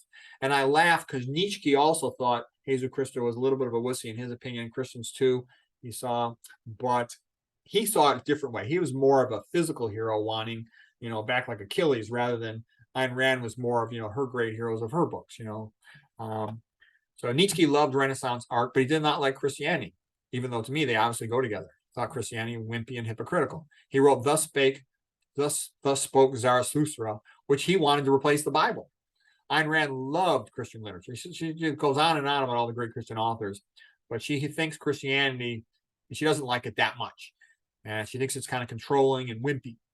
Her book, Atlas Shrugged, showed great men like Hank Rearden and John Galt, and that's a magnificent book. Okay, and here's what I also said too. The creation of Adam, the idea of man creating the image of God, that's fundamental to having respect for the rights of an individual. Otherwise, the ruler is just the boss and they do whatever they want. If man's just a talking primate, he's got no rights. If man's just a talking primates are behind bars, okay? Talking primate has no rights, no right to freedom, no right to property, no right to good food. So we want freedom of food. We want good food, okay? And so that's an important point to realize. If you don't have high respect for the individual, nobody's going to have a lot of rights. Now, here is something by Sam Kinison, perhaps the greatest comedian who ever lived. He has a routine called Jesus Was Never Married. I can tell you this is one of the funniest comedy routines I've ever heard in my life. I could read it, but I'm not going to read it. If you want, here's a transcript of it that I made. If you just go on YouTube, you'll find it in 5 seconds. Jesus Was Never Married by Sam Kinison. It's very, very funny.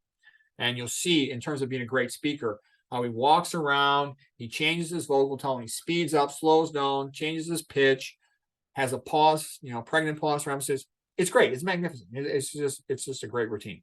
Okay, now I'm going to get into one last thing. I'm getting ready to end it here. I'm going to have a debate between Fyodor Dostoevsky and Friedrich Nietzsche. He was considered one of the greatest philosophers who ever lived. He's considered one of the greatest writers who ever lived, novelist type writers. And they have very opposing opinions on a lot of subjects. And I've taken their quotes and made them into a debate. So in this corner, we have Friedrich Nietzsche, who calls himself the Antichrist. Nietzsche made it his mission to destroy Christianity. He thought it was too physically wimpy and hypocritical and focused on the afterlife instead of the here and the now. He tried to replace Christianity and the Bible by writing Thus Spoke Zarathustra. His autobiography was Ecce Homo, Behold the Man, Pontius Pilate's quote. Nietzsche basically felt that he himself had replaced Christ and should be the ruler, the new God of men. In a godless society, the ruler is a god, and the Roman emperors were as gods. In this other corner, we have Fyodor Dostoevsky, who lived from 1821 to 1881, the Russian Orthodox Christian. In 1860, in America, 10% of the population were slaves, but in Russia, it was 90% of the population as slaves or serfs. He saw Russia breaking apart culturally, and he feared the consequences of a godless society. Okay, his book, The Idiot, was about something like that, but I'm going to jump right to the debate. Okay, Nietzsche begins. He who has a why to live can bear any how. To live is to suffer. To survive is to find some meaning in the suffering. Dostoevsky. The mystery of human life goes beyond just staying alive. It seeks something to live for. Nietzsche. Great intellects are skeptical. There are no facts, only interpretations. I cannot believe in a God who wants to be praised all the time. The strength of a person can be measured by how much truth he can tolerate, or more precisely, to what extent he needs to have it diluted, softened, sweetened, muted, falsified. Where has God gone? I shall tell you, God is dead, and we have killed him, you and I. What did we do when we unchained the earth from the sun? Whither is it moving now? Has it not become colder? Is more and more night not coming on all the time? How shall we console ourselves? I have come too early. The event is still on its way. It has not yet reached the ears of men. Nietzsche. Okay, now Dostoevsky. If you were to destroy in mankind the belief in immortality, not only love, but every living force maintaining the life of the world would at once be dried up. Moreover, everything would be immoral. Nothing would be unlawful, not even cannibalism. Nietzsche. God is dead and you have killed him. Get over it. Dostoevsky. If there is no God, then everything is permitted, even cannibalism. Nietzsche. I philosophize with a hammer. Okay, now when it's in the blue here, that means the narrator is going to add in. If God is dead, then there is no such thing as morality. Darwin and Spencer proclaim survival of the fittest. Nietzsche. Verily, I have often laughed at the weaklings who thought themselves good because they have no claws. Okay, and the narrator this time is Paul Johnson, the English historian. He says, man owes his humanity to the notion of God. And if this notion disappears from his thoughts and his vocabulary, then humanity would disappear too. Man without God is a doomed creature.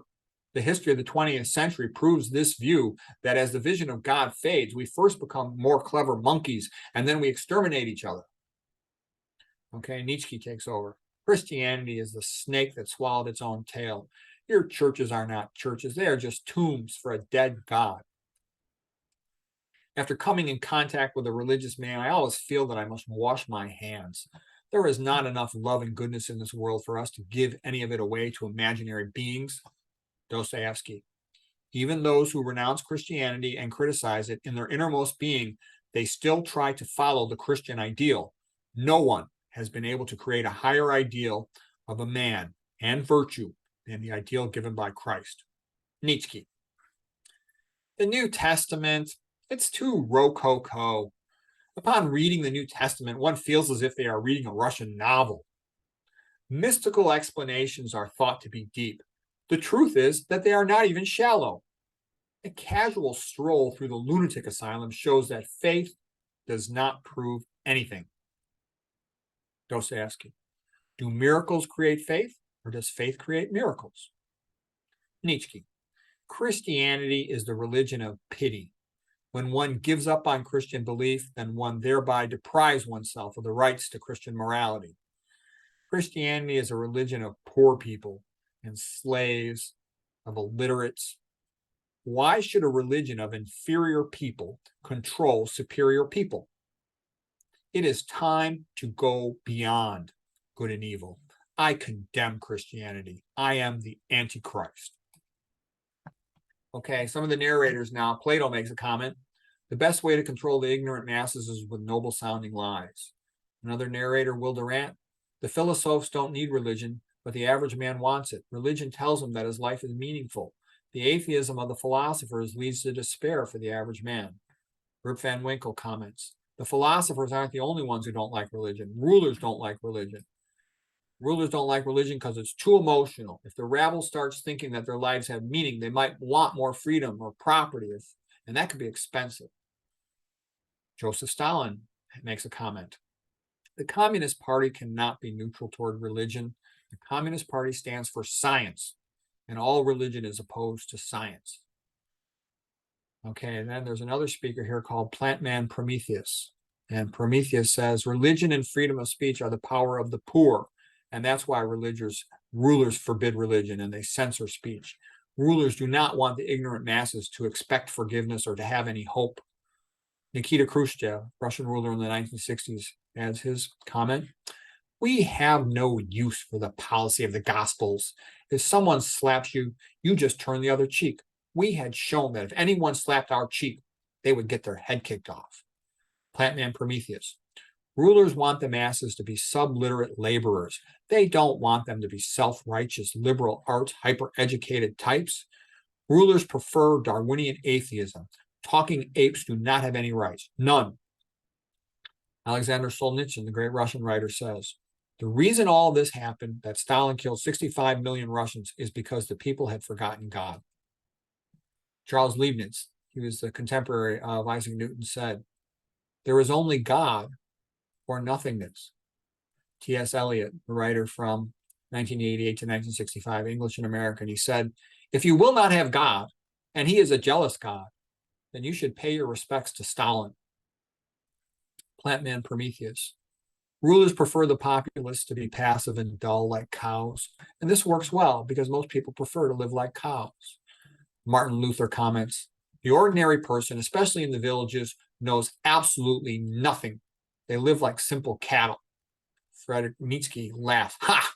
Martin Luther, he's the one who killed the Renaissance. Plant man Prometheus comments, Darwinian atheism makes the ruler become God. Darwinian atheism enables the ruler to do whatever they want, like eradicate unwanted ethnic groups, eugenics, polygamy, slavery, pedophilia, sadism, organ harvesting from humans. Carl Jung speaks. In order to have free from sovereign restrictions, the ruler tries to cut the ground underneath the religions. Okay, religions teach that there is another authority, one that is opposed to that of the world. Solzhenitsyn comments, the generations now coming out of Western schools are unable to distinguish good from bad. Even those words are unacceptable. This causes impaired thinking ability.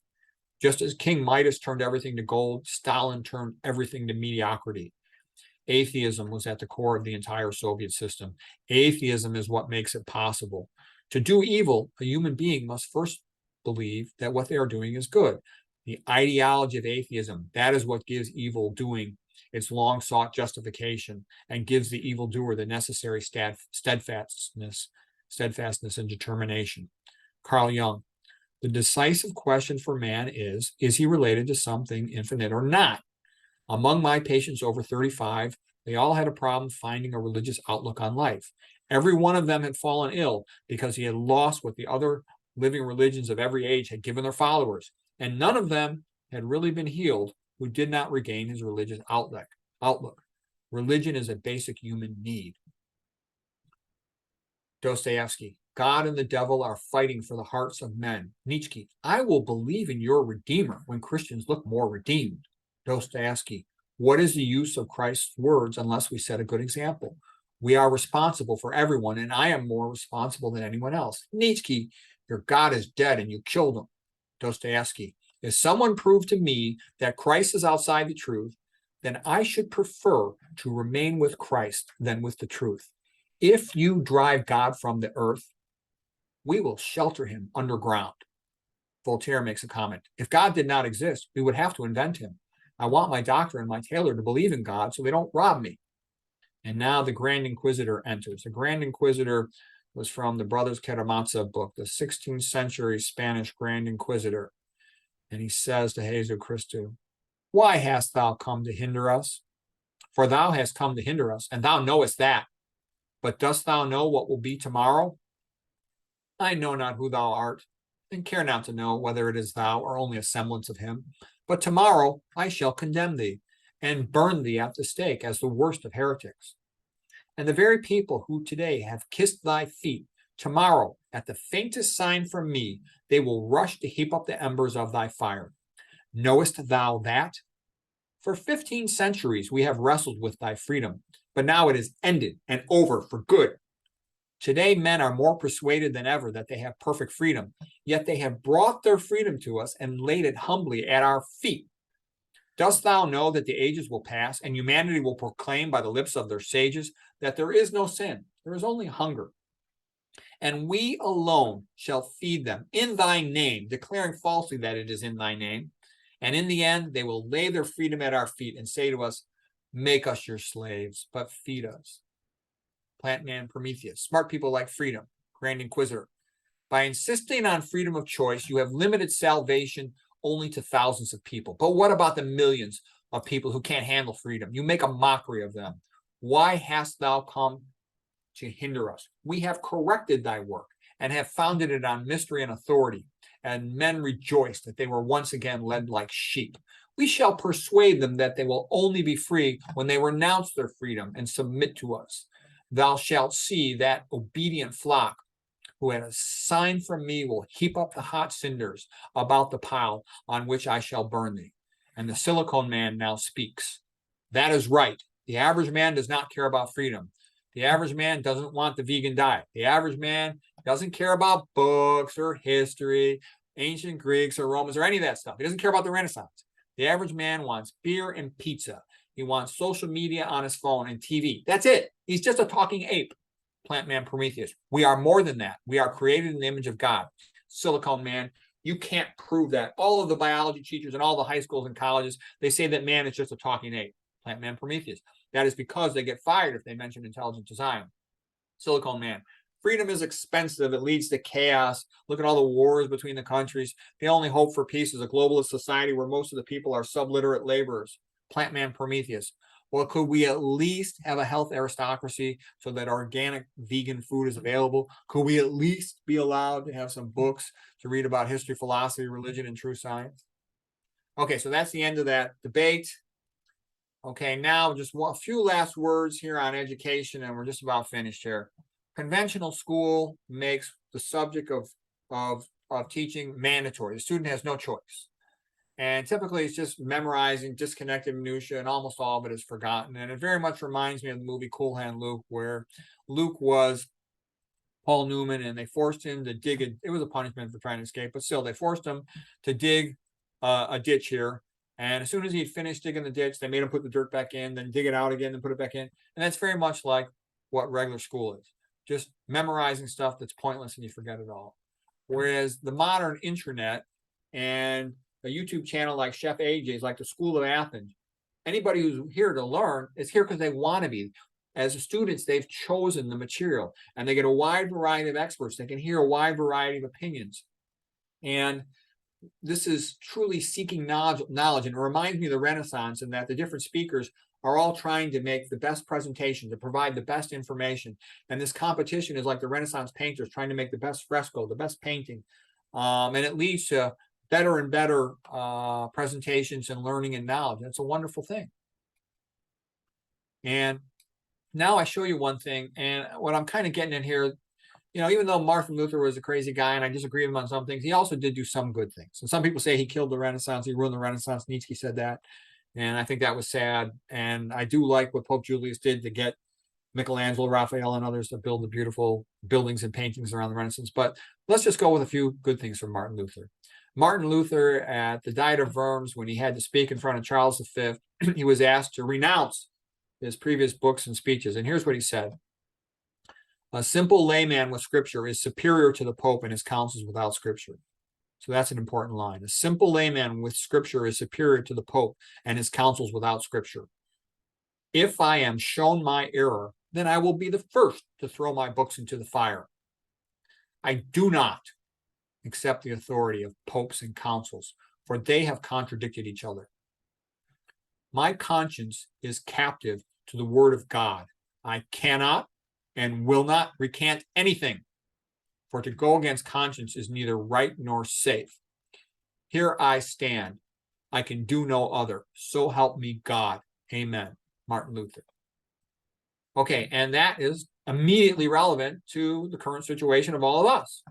A high school dropout who learns nutrition and toxicology can save far more people from chronic disease than a conventionally trained physician who doesn't know nutrition and toxicology, which is most of them. So if you study nutrition and toxicology, you will learn all these sort of languages of health and nutrition. You'll learn the language of carbohydrates, fats, protein, and all these other things. And you can really help people when you know about that. So this painting right here, you see the little flame above, which symbolizes being able to speak in tongues of Pentecost. And here's a Pentecost, another painting, this one by Jean Ristal, 50 days after Easter. The flame signifies the ability to speak in foreign tongues. The new languages you have learned. Mary's in the center column because she knows what this is all about. The others are surprised. And so I say to you, go forth and teach others in the name of the starch, the fruit, and the vegetable. Teach them to observe all things I have shared with you. And behold, I am with you always, even unto the end of the world. Matthew chapter 28, verses 19 to 20. Okay, the end.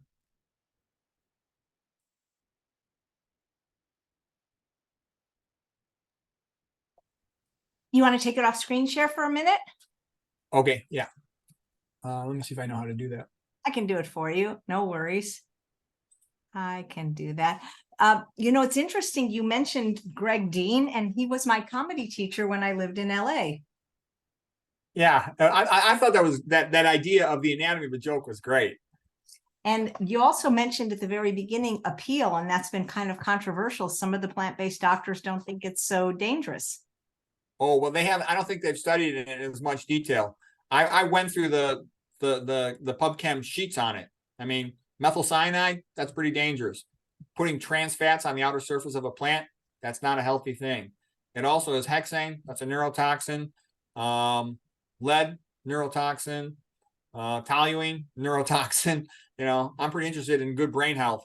And you take this, and I'm actually very sad about it, because it used to be that, you know, you could sit there as a low-fat vegan and be skinny and healthy and not have all these health problems. You had found the path to escape.